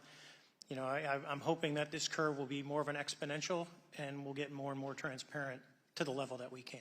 Yeah. And I mean, it's important. I couldn't imagine, I'm not a pilot, but I used to fly gliders in Civil Air Patrol. Huh? Yeah. Pilot? And so either way, I mean, I couldn't imagine, being in the glider and seeing something, and then not feeling like I had the agency to talk about it. Mr. Graves, can you discuss the importance of seeking scientists to sit on your advisory board? Absolutely. I think ultimately this is going to be a scientific problem. And not only that, it's also an engineering problem. I've been working with the American Institute of Aeronautics and Astronautics to help them stand up a UAP integration committee to help integrate their engineering prowess into this problem. And so, yes, very much, I think this is an engineering and scientific problem as much as a national security problem. And how might Congress help to facilitate partnerships between the scientific community and the UAP focus groups within government? Well, I think one of the things they can do is to have these types of hearings to communicate to the public that this is a topic of interest. I think that there is a pseudo-market, if you will, of interested capabilities and talent that want to approach this topic, and we're seeing that start to grow now. So I think continued conversation, reduction of stigma is going to allow that to flourish and allow answers to help generate themselves. 100%. Well, thank you all for being here, and thank you for your work. I think it's important that we keep our top scientific minds focused on this issue and look for ways to increase collaboration. Thank you so much. I yield back. Mr. Comer. Thank you, Mr. Chairman. Let me say I want to thank you for having this hearing, and I want to thank Mr. Burchett and Ms. Luna for leading this hearing. And with that, I yield my 5 minutes to Mr. Burchett. Thank you, Mr. Chairman. I'm going to direct this, I believe, to Mr. Grush, but if any of you all feel like you need to jump in, just jump right in. We're good. Has the U.S. government become aware of actual evidence of extraterrestrial, otherwise unexplained forms of intelligence? And if so, when do you think this first occurred? I like to use the term non-human. I don't like to denote origin. Keeps the aperture open, both scientifically. Right. Certainly, like I've discussed publicly previously, 1930s. Okay. Can you give me the names and titles of the people with direct firsthand knowledge and access to some of this crash retrieval, some of these crash retrieval programs, and maybe which facilities, military bases that the recovered material would be in? And I know a lot of Congress have talked about we're going to go to Area 51, and and there's nothing there anymore anyway. It's just and we move like a glacier. And as soon as we announce it, I'm sure the moving vans would pull up. But please. I can't discuss that publicly, but I did provide that information both to the Intel committees and the Inspector General. And we could get that in the SCIF if we were allowed to get in a SCIF with you. Would that be probably what you would think? Sure, if you had the appropriate accesses, yeah. What special access programs cover this information, and how is it possible that they have evaded oversight for so long? I do know the names. Once again, I can't discuss that publicly and how they've evaded oversight. In a closed setting, I can tell you the specific tradecraft use. All right. When do you think those programs began, and who authorized them? I do know a lot of that information, but that's something I can't discuss publicly because of sensitive. All right. If any of y'all want to jump in on any of this, you're more than welcome to. What level of security clearance is required to fully access these programs? Well, anybody who has... and I say that because myself, Representative Gates and Representative Luna were basically turned away at one point at Eglin. So please go right ahead. Certainly difference between member access and, say, somebody like me, but anybody who has a TSSCI clearance and meets the eligibility criteria, the access adjudicative authority should be able to grant you access. Ms. Burchett, if you'll yield, so just to put a fine point on that, there's nothing that you're aware of that's above special access program classification. It's a misnomer that there's anything actually above top secret. Executive Order 13526 delineates the classification levels. Right, but I draw a point on that because we can have access to those programs, and so the notion that we're not being given that access sort of defies our typical muscle memory here in Congress. Thank you, Mr. Burchett. I'll yield back to you. Thank you, Mr. Gates. Along those lines, Title 10, you may not know this or not, but Title 10 and Title 50 authorization, they seem to say they're inefficient. So who gets to decide this, in your opinion, in the past? It's a group of career senior executive officials. Okay, are they government officials? Both in and out. Do what? Both in and out of government, and that's about as far as I can go there. Yeah. All right, well, that leads to my next question. Which private corporations are directly involved in this program? How much taxpayer money has been invested in these programs, to your knowledge? I mean, we know we audit the Pentagon every year, and I've been here 5 years, and they failed the dadgum thing every year. They lose over $1 billion a year, we think, and I've told the Department of Defense maybe 60% of their assets are unaccounted for, whatever the heck that means. In the public sector, you go to jail for that kind of crap. So tell me.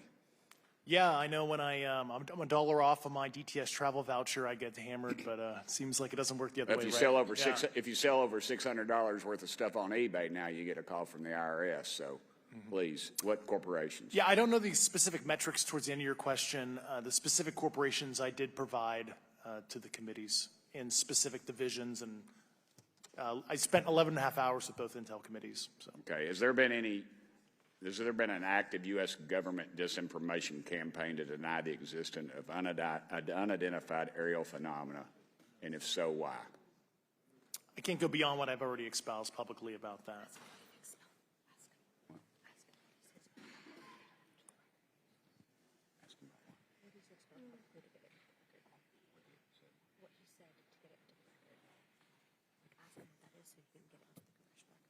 Okay, I've been told to ask you what that is and how to get it in the record.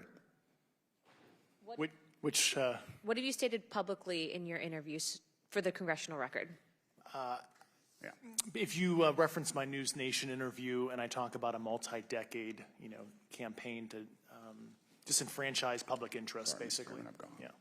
Thank I you. apologize, Mr. Chairman. I yield back negative 21 seconds. Thank you. Ms. Ocasio-Cortez? Thank you, Mr. Chairman, and thank you to our witnesses for coming here today. I do concur with the ranking member as well as several other members here on this committee that this is a committee for whistleblowers and for the protection of whistleblowers as well. So we understand what you're putting on the table here and what you're putting on the line here, and we thank you for that. Mr. Grush, you sat on the Unidentified Anomalous Phenomenon Task Force created in the 2020 NDAA, correct? Yes. There have been some things that have been mentioned here during this hearing that I wanted to pick up on. Mr. Graves, you mentioned specifically during the answers to one of your questions, you named Boeing contractors being engaged in an incident regarding this red cube about a football field wide.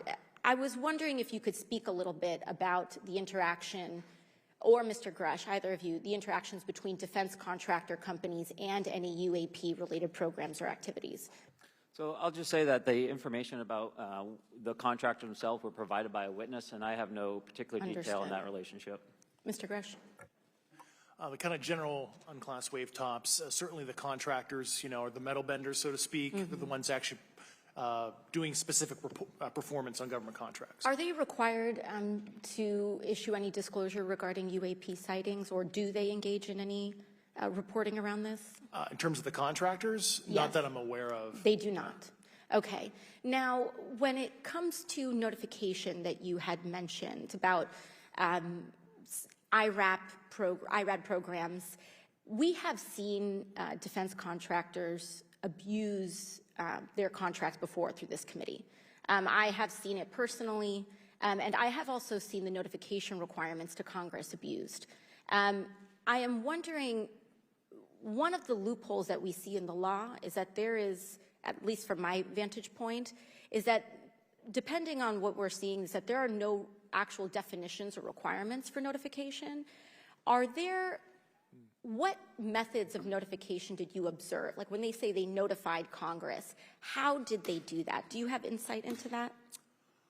For certain IRAD activities, I can only think of ones conventional in nature.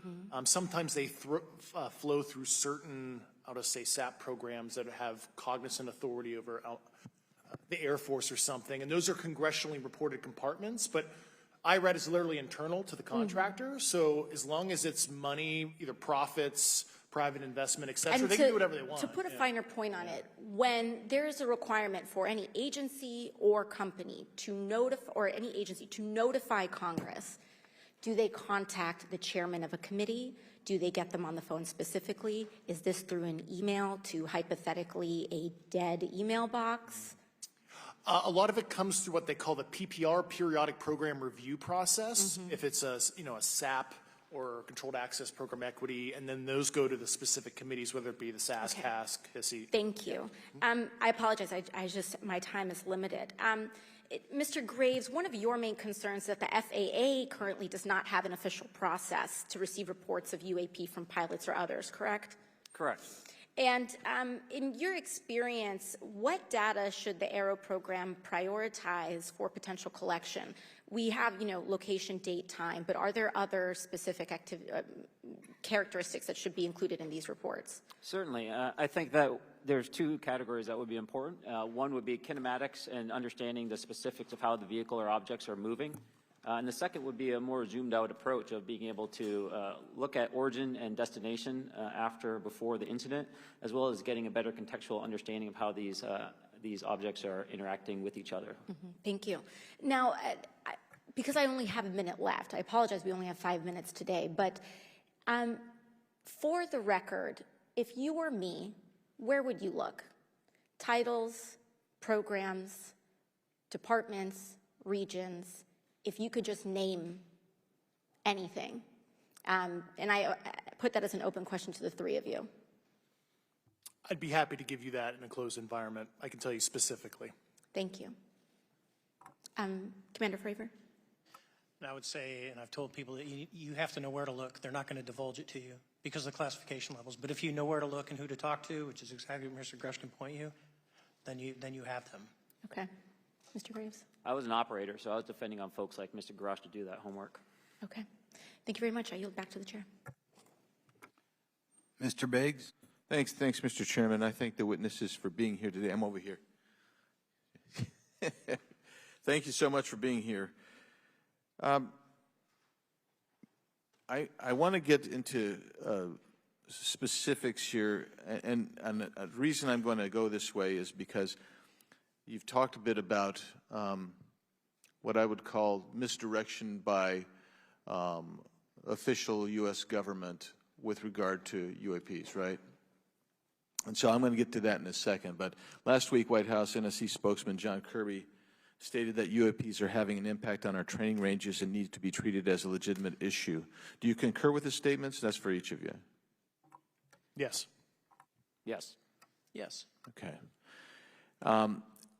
Now, having said that, I'm going to take you to specific instances around the Phoenix Valley, because that's where I live. In '97, we had the famous Phoenix Light case. I don't know if any of you are familiar with that. There were two things that went along with that, and the explanation was military training range off Luke and the Barry Goldwater Range. Do you know anything different other than the official explanation of those lights? Only what's in the public vernacular about it. That was outside the scope of my duties. And if we wanted to, just my question along with my colleague from New York, Ms. Ocasio-Cortez, if we wanted to find out more about that, where would we go to find the files, and who would we address? And are you going to tell me we need to go to a SCIF so you can tell us in a SCIF? I could potentially give you a vector on that. That specific case, I'm familiar with it in terms of public, but I give you a vector in closed environment, yeah. That would be good, thank you. So if it's true that UAPs are having an impact on training ranges, and this administration considers it to be a legitimate issue, what steps can Congress take to address training range impacts? And I say that having two very large training ranges in my state. And so we'll start with Mr. Graves and going down the panel. Some of the initial procedures have been implemented, such as within the United States Navy, that have a range failure report that gathers information from pilots. I understand that a service-wide reporting mechanism is still pending. However, that would be a great next step, not only for gathering information, but for showing the troops that it is an acceptable topic and reducing the stigma. Okay, please, all of you continue. Yeah, as a recipient of a lot of those training range reports, sometimes we only get contextual kind of oral reporting. It'd be nice if they attached all sensor data and there's a system in place that can handle multiple classifications of data. And that's an issue with the F-35, right? That jet was never built to be an ISR platform. And it's a pain in the, we'll just say, butt to get that data off. So, yeah. Great. Thank you. Yeah, I would agree with the previous two. Being a user of those training ranges, that the data has to be out there. You have to acknowledge that you're seeing them, and then you have to collect the data. Right now, you get the report, someone says, I saw something, but no one collects the radar data to back it up and do research. Okay. Do you believe that the 2019 classification guidelines for UAPs interferes with the federal government's ability to be transparent with the American people? And do you think we need to be more transparent with the American people? All of you, yeah. I'll say yes to that. Yeah, I'm familiar with at least the UAP Task Force 2019 Security Classification Guide. I think it's fair. I did actually help author that with the director. You got a bias that way then. But I will say, I'll call it a lazy attitude about declassifying videos. I mean, I've seen some of the videos of the recent shoot down, and I saw no reason that couldn't have been released as long as they mask some data. The American people deserve to see that imagery and full motion video. I would think, well, in my opinion, I will say things are overclassified. I know for a fact the video or the pictures that came out in the 2020 report that had the stuff off the East Coast, they were taken with an iPhone off the East Coast. A buddy of mine was one of the senior people there, and he said they were originally classified at TSSCI. And my question to him was, what's TSSCI about these? They're an iPhone literally off the vacapes. That's not TSSCI. So they're overclassified, and as soon as they do that, they go in a vault, and then you all have to look for them. Yeah, so with the overclassification, that may be one way. Are there other ways that the DOD or intelligence agencies are keeping this information from the American people or even from Congress? I think part of that has been not encouraging reporting. If the problem is not something that can be measured, it's not something that's going to be fixed. Okay, very good. Well, I'm out of time, and I thank you, Mr. Chairman, and I yield back. First of all, without objection, Representative Nick Langworthy of New York has waived on the subcommittee for purpose of questioning witnesses at today's subcommittee hearing. And then we go to Mr. Burleson. Thank you, Mr. Chairman. Appreciate you guys coming out today, testifying. Look, I've been here for 6 months, and I'm pretty skeptical. I don't trust anything in this town. And so I think that's because I'm from Missouri. You've got to show me, right? With that being said, there's been a lot of things that have been said in the public, Mr. Grush, and so I want to get down to, if we can, some specifics, right? So at one point you had said that there has been harmful activity or aggressive activity. Has any of the activity been aggressive, been hostile in your reports? I know of multiple colleagues of mine that got physically injured. And the activity, and I got by UAPs or by people within the federal government? Both. Okay, so there has been activity by alien or non-human technology and or beings that has caused harm to humans. I can't get into the specifics in an open environment, but at least the activity that I personally witnessed, and I have to be very careful here because they tell you never to acknowledge tradecraft, right? So what I personally witnessed, myself and my wife, was very disturbing. Okay. One of my constituents actually sent this next question, and I figured I'd ask it since I had the same thought. You've said that the U.S. has intact spacecraft. You said that the government has alien bodies or alien species. Have you seen the spacecraft? I have to be careful to describe what I've seen firsthand and not in this environment, but I could answer that question behind closed doors. Yeah. And have you seen any of the bodies? That's something I've not witnessed myself. Okay, and so with that being said, the other statement that has been made that was intriguing to me it's intriguing because my view has been that we are billions of light years away from any other system. And the concept that an alien species that's technologically advanced enough to travel billions of light years gets here and somehow is incompetent enough to not survive Earth or crashes is something that I find a little bit far-fetched. And with that being said, you have mentioned that there's interdimensional potential. Could you expound on that?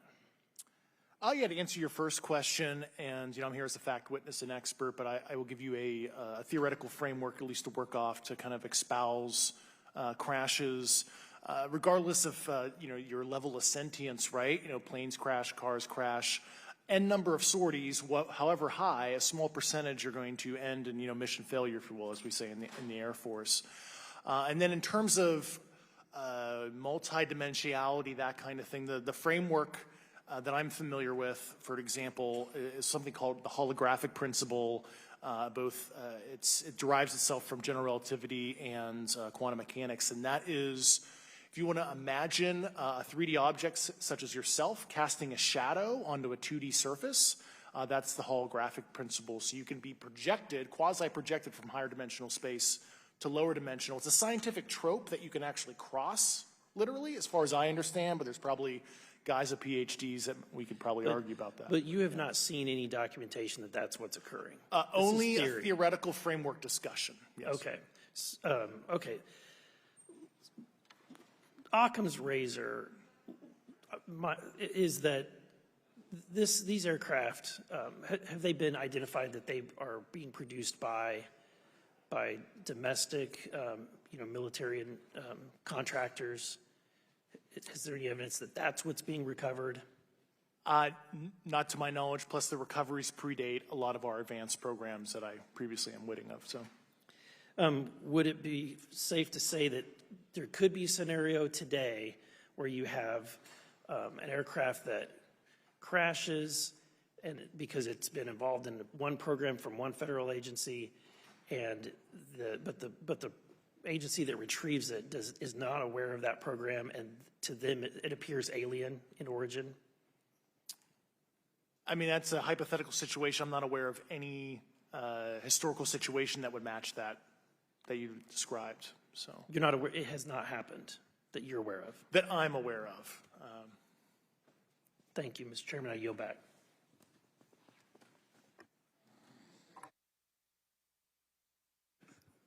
Several months ago, my office received a protected disclosure from Eglin Air Force Base indicating that there was a UAP incident that required my attention. I sought a briefing regarding that episode and brought with me Congressman Burchett and Congresswoman Luna. We asked to see any of the evidence that had been taken by flight crew in this endeavor and to observe any radar signature as well as to meet with the flight crew. We were not afforded access to all of the flight crew. And initially, we were not afforded access to images and to radar. Thereafter, we had a bit of a discussion about how authorities flow in the United States of America, and we did see the image. And we did meet with one member of the flight crew who took the image.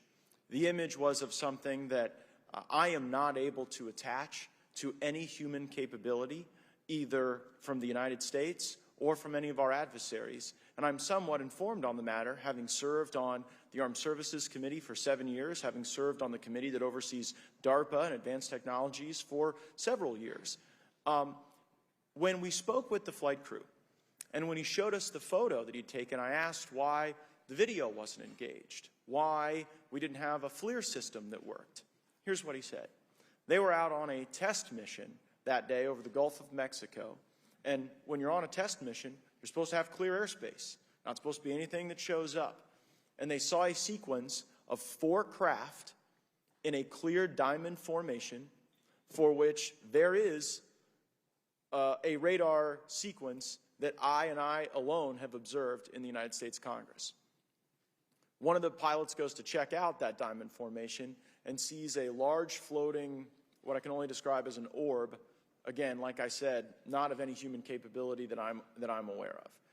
And when he approached, he said that his radar went down, he said that his FLIR system malfunctioned, and that he had to manually take this image from one of the lenses, and it was not automated in collection as you would typically see in a test mission. So I guess I'll start with Commander Fravor. How should we think about the fact that this craft that was approached by our pilot had the capability of disarming a number of the sensor and collection systems on that craft? Well, I think this goes to that national security side, and you can go back through history of things showing up at certain areas and disabling our capabilities, which is disheartening. And for us, I mean, like I said, it completely disabled the radar on the aircraft when it tried to do it, and the only way we could see it is passively, which is how he got that image. So I think that's a concern on what are these doing, not only how do they operate, but their capabilities inside to do things like this. And how should we think about 4 craft moving in a very clear formation, equidistant from one another, in a diamond? In all of the phenomenon, perhaps, Mr. Grave, that you've analyzed, have we ever seen multiple craft in a single formation? I have one particular case, and that was during the gimbal incident. The recording on the AT FLIR system shows a single object that rotates. You hear the pilots refer to a fleet of objects that is not visible on the FLIR system, and that was something that I witnessed during the debrief as part of the radar data on the situational awareness page. I would like to add, however, Congressman, there's a small bit of anger, I would say. I would feel that those pilots are still facing that difficulty in reporting this topic, and they don't have the tools to be able to mitigate this issue. It just goes to show how serious this is and why this is such an important issue for our pilots and for our nation. It was stated explicitly to me by these test pilots that if you have a UAP experience, the best thing you can do for your career is forget it and not tell anyone. Because any type of reporting, either above the surface or below the surface, does have a perceived consequence to these people, and that is a culture we must change if we want to get to the truth. Mr. Chairman, I would observe that perhaps as we move forward from this hearing, there are some obvious next steps. Every person watching this knows that we need to meet with Mr. Grush in a secure, compartmentalized facility so that we can get fulsome answers that do not put him in jeopardy and that give us the information we need. Second, I would suggest that the radar images that were collected of this formation of craft out of Eglin Air Force Base, and specifically the actual image taken by the actual flight crew that we can actually validate, be provided to the committee, subpoenaed if necessary, so that we're able to track how to get this type of reporting and analysis done in a more fulsome way. That would be my recommendation, humbly, as a guest here of the Fine Oversight Committee. I yield back. Ms. Mays?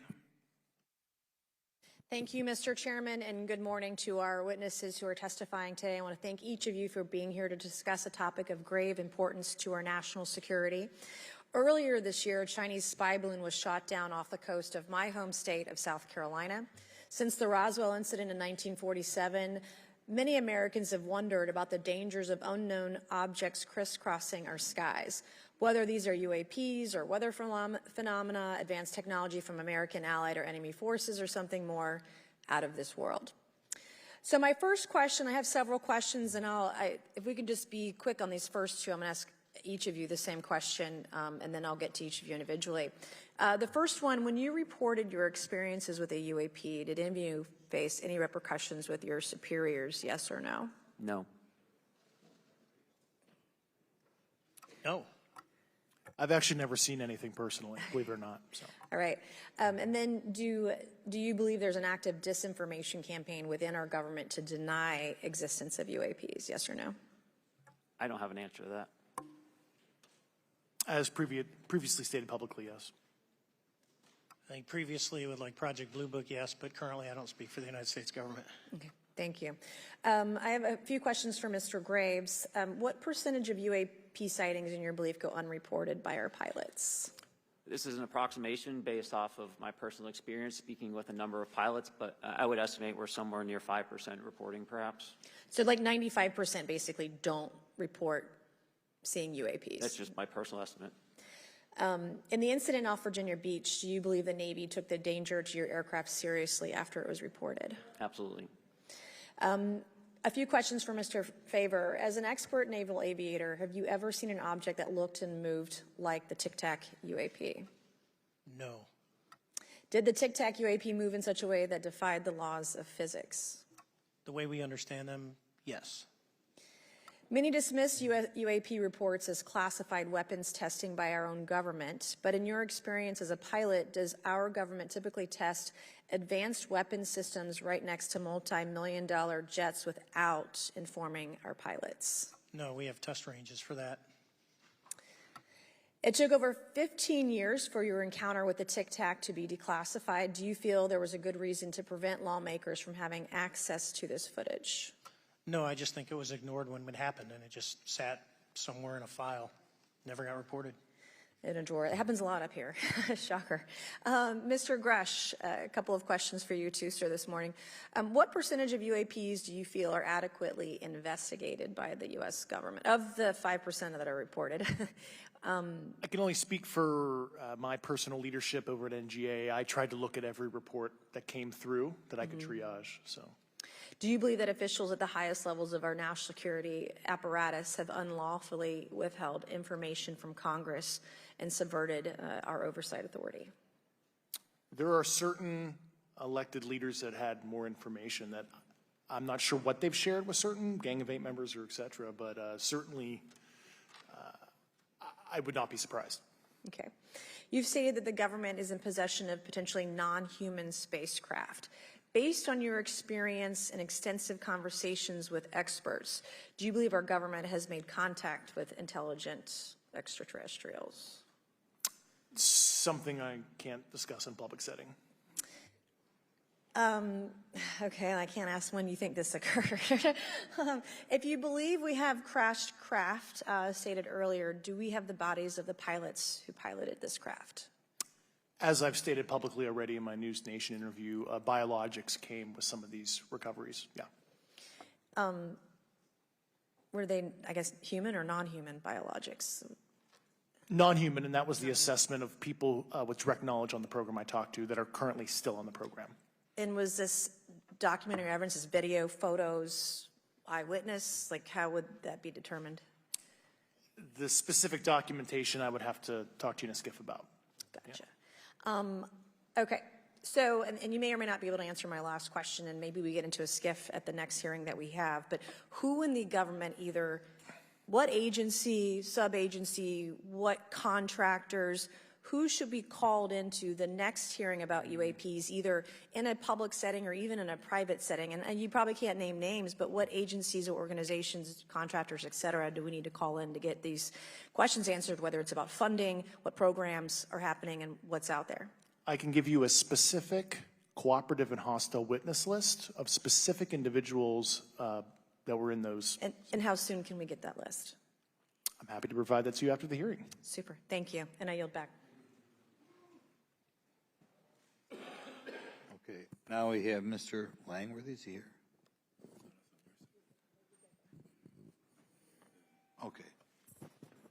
Thank you very much. I'd like to thank all of the witnesses for being here today to discuss this very unique topic. And I'd like to jump right into my questions, if you don't mind. Commander Fravor, can you briefly describe your background? Yeah, I was an enlisted Marine, Naval Academy graduate, Navy, flew for 18 years, got a master's from University of Houston, and I've worked in the private sector for the last, 16 years, 17 years. I do a lot of defense work. So. Really gold-plated credentials. Commander Fravor, we have all seen the floating Tic Tac video that you engaged with on November 14th, 2004. Can you briefly talk about why you were off the coast of San Diego that day? Yeah, we were at a workup with all the battle groups, so we integrate the ships with the carrier, the air wing with the carrier, and we start working. So we were doing an air-to-air defense to hone not only our skills, but those of the USS Princeton when they had been tracking them for 2 weeks. The problem was that there was never manned aircraft airborne when they were tracking them, and this was the first day, and unfortunately, we were the ones airborne and went and saw it. Do you remember the weather that day? Was it cloudy or windy or anything out of the ordinary on the Pacific coast? It was actually, if you're familiar with San Diego, it was a perfect day, light winds, no white caps, clear skies, not a cloud. It was, for flying, it was the best. Now, is it true that you saw, in your words, a 40-foot flying Tic Tac shaped object? That's correct. Or for some people that can't know what a Tic Tac is, it's a giant flying propane tank. Fair enough. Did this object come up on radar or interfere with your radar or the USS Princeton? The Princeton tracked it, the Nimitz tracked it, the E-2 tracked it. We never saw it on our radars. Our fire control radars never picked it up. The other airplane that took the video did get it on a radar. As soon as it tried to lock it, it jammed the radar, spit the lock, and he rapidly switched over to the targeting pod, which you can do in the F-18. From what you saw that day and what you've seen on video, did you see any source of propulsion from the flying object, including on any potential thermal scans from your aircraft? No, there's none. There's no IR plume coming out. And Chad, who took the video, went through all the EO, which is black and white TV, and the IR modes, and there's no visible signs of propulsion. It's just sitting in space at 20,000 feet. In your career, have you ever seen a propulsion system that creates no thermal exhaust? No. Can you describe how the aircraft maneuvered? Abruptly, very determinate. It knew exactly what it was doing. It was aware of our presence, and it had acceleration rates. I mean, it went from 0 to matching our speed in no time at all. Now, if the fastest plane on Earth was trying to do these maneuvers that you saw, would it be capable of doing that? No, not even close. And just to confirm, this object had no wings, correct? No wings. Now, was the aircraft that you were flying, was it armed? No, never felt threatened at all. If the aircraft was armed, do you believe that your aircraft or any aircraft in possession of the United States could have shot the Tic Tac down? I'd say no, just on the performance, it would just left in a split second. It looks like that we have a problem here that needs further investigation. Yes. In your belief, is this flying Tic Tac? I mean, is it capable of being the product of any other nation on the earth? No, I said, like I said earlier, I think it defies current material science and the ability to develop that much propulsion. And I know there's been some physicists have done calculations, which is beyond anything that we have. Well, either the United States has an adversary here in this world that we don't know, or we really have some serious investigations to do. I really appreciate you being here. Is there anything else about the November 14th, 2004 incident that you think is important for this committee to know that you haven't been asked here today? No, it's been said it's probably the most credible UFO sighting in history based on all the sensors that were tracking it, and then for us to get visual and to go against the naysayers that it's something on the screen or whatever. I mean, there's 4 sets of human eyeballs. We're all very credible. Of the 6 of us that were involved in the thing, including the video, every one of us is going to do 20 plus years in the military in very responsible positions. So I'd say the world needs to know that. It's not a joke. Well, thank you very much for your testimony here today for all of you, and I yield back, Mr. Chairman. Mr. Ogles. Thank you, Mr. Chairman, and thank you all for being here and the courage it took to come forward and again, the sacrifice that each of you have made. I serve on the National Security Subcommittee for the Financial Services Committee, so I really want to stay in the national security lane, if I may. So when we think about traditional adversaries and both us towards them and them towards us, we probe their capabilities. We look for weaknesses, and we collect that data, that reconnaissance for in the event we need it in the future.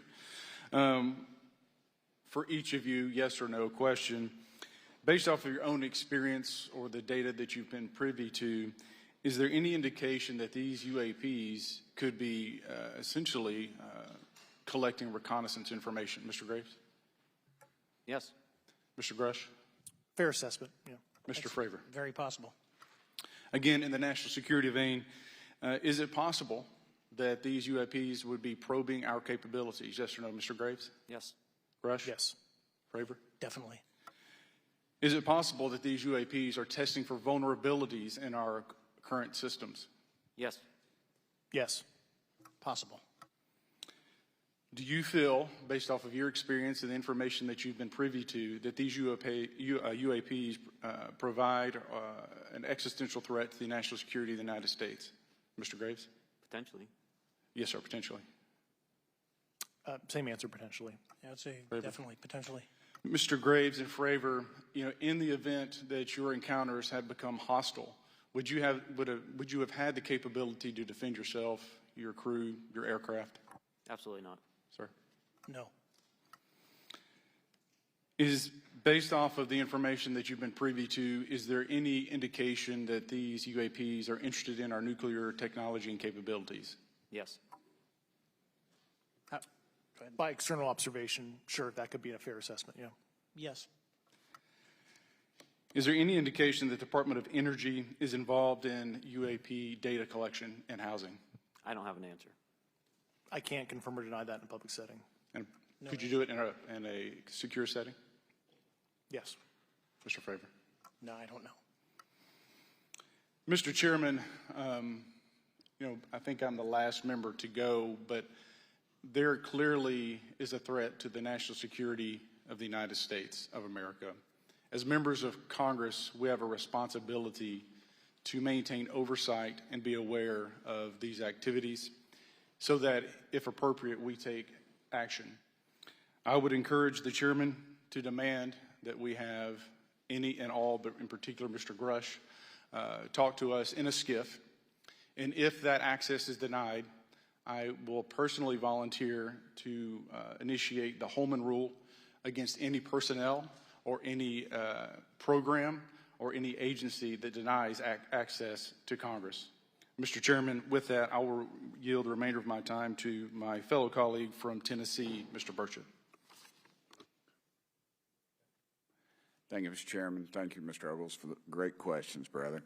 Mr. Grush, I might have asked this before, but I want to make sure. Do you have any personal knowledge of someone who's possibly been injured working on legacy UAP reverse engineering? Yes. Okay. How were they injured?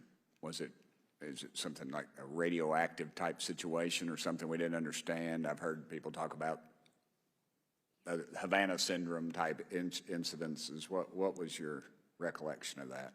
I can't get into specifics, but you can imagine assessing an unknown unknown.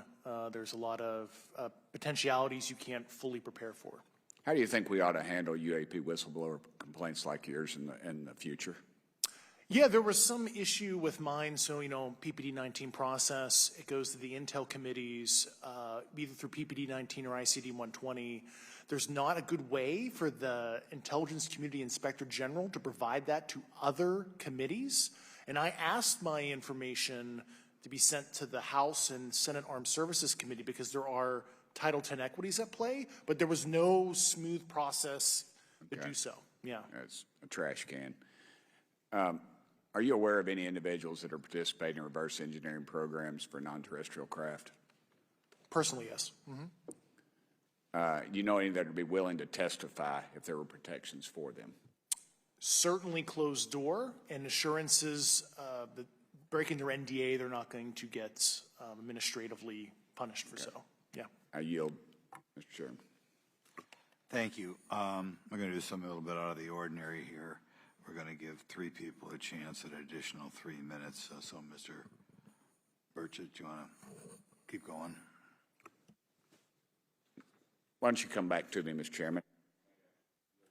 Ms. Luna, is she on that list? Sure.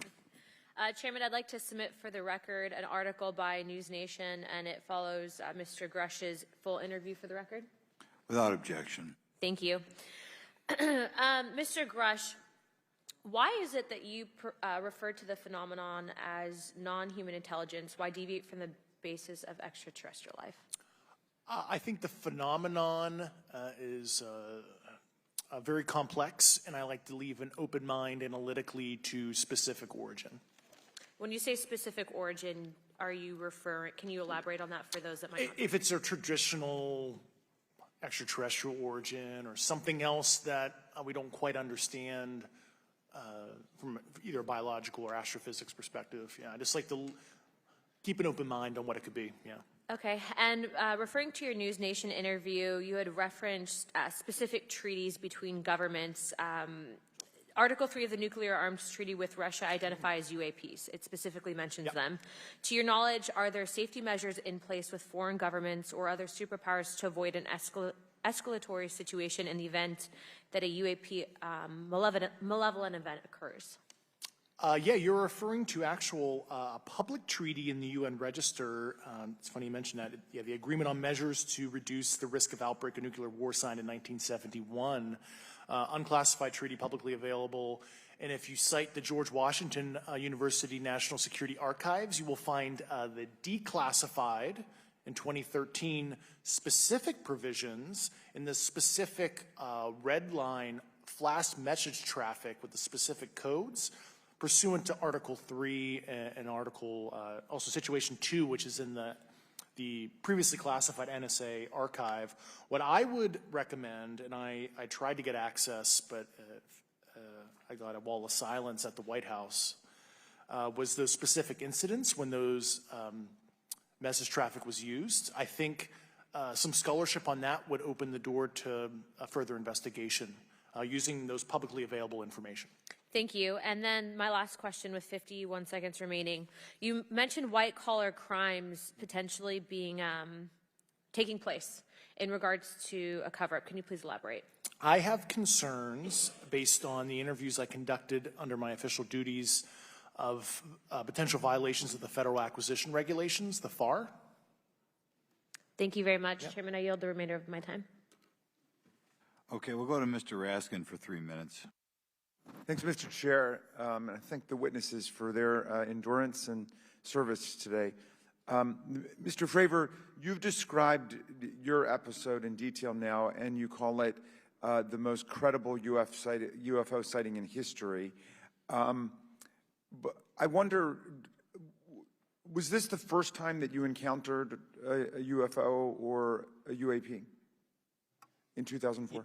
Yes. And what was your general attitude or perspective on the UFO discussion before that happened? I never felt that we were alone with all the planets out there, but I wasn't a UFO person. I wasn't watching History Channel and MUFON and all that. And have you had experiences or encounters since that happened? No. And so have you formed any general conclusions about what you think you experienced then? Yes. I think what we experienced was, like I said, well beyond the material science and the capabilities that we had at the time, that we have currently, or that we're going to have in the next 10 to 20 years. Very good. Mr. Grush, you've been able to answer in great detail on certain questions, and then other things you say you're not able to respond to. Can you just explain where you're drawing the line and what's the basis for that? Yeah, based on my DOPSR security review and what they've determined that is unclassified. I see. So you're answering any questions that just call upon your knowledge of unclassified questions, but anything that relates to classified matters you're not commenting on in this context. In an open session, but happy to participate in a closed session at the right level, yeah. Okay. And Mr. Graves, you've said that there are dozens of fellow pilots, military pilots. Are there also commercial pilots who've encountered the same kind of sightings that you described before? They are similar.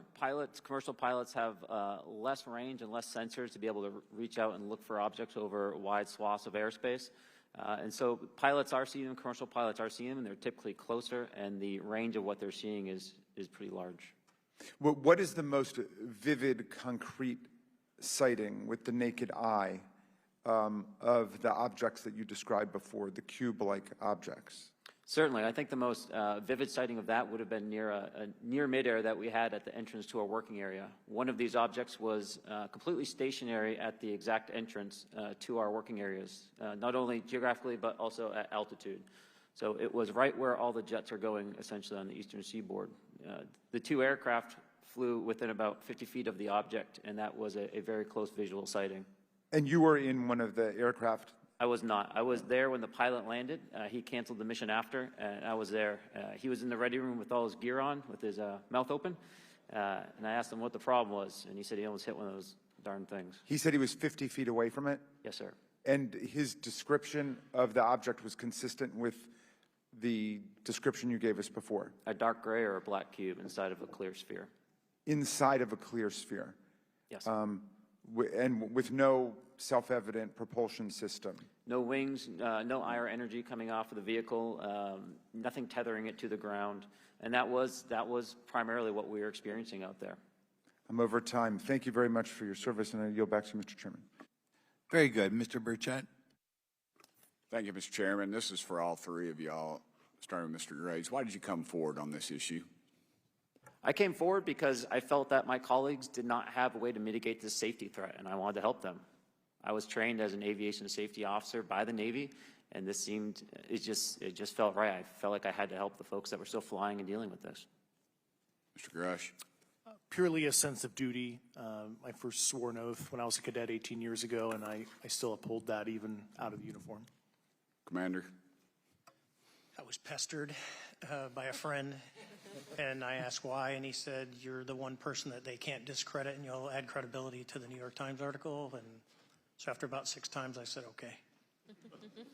Honest. Yeah. This town isn't made, unfortunately, by people like y'all. We thank y'all. And I do want to also thank the people in the audience and the people that are watching this that can't be, people all over the world that have kept this issue alive. You've endured criticism and derogatory remarks, and we're trying to get to the bottom of it. And so God bless y'all. Thank y'all so much. We really appreciate you guys and gals.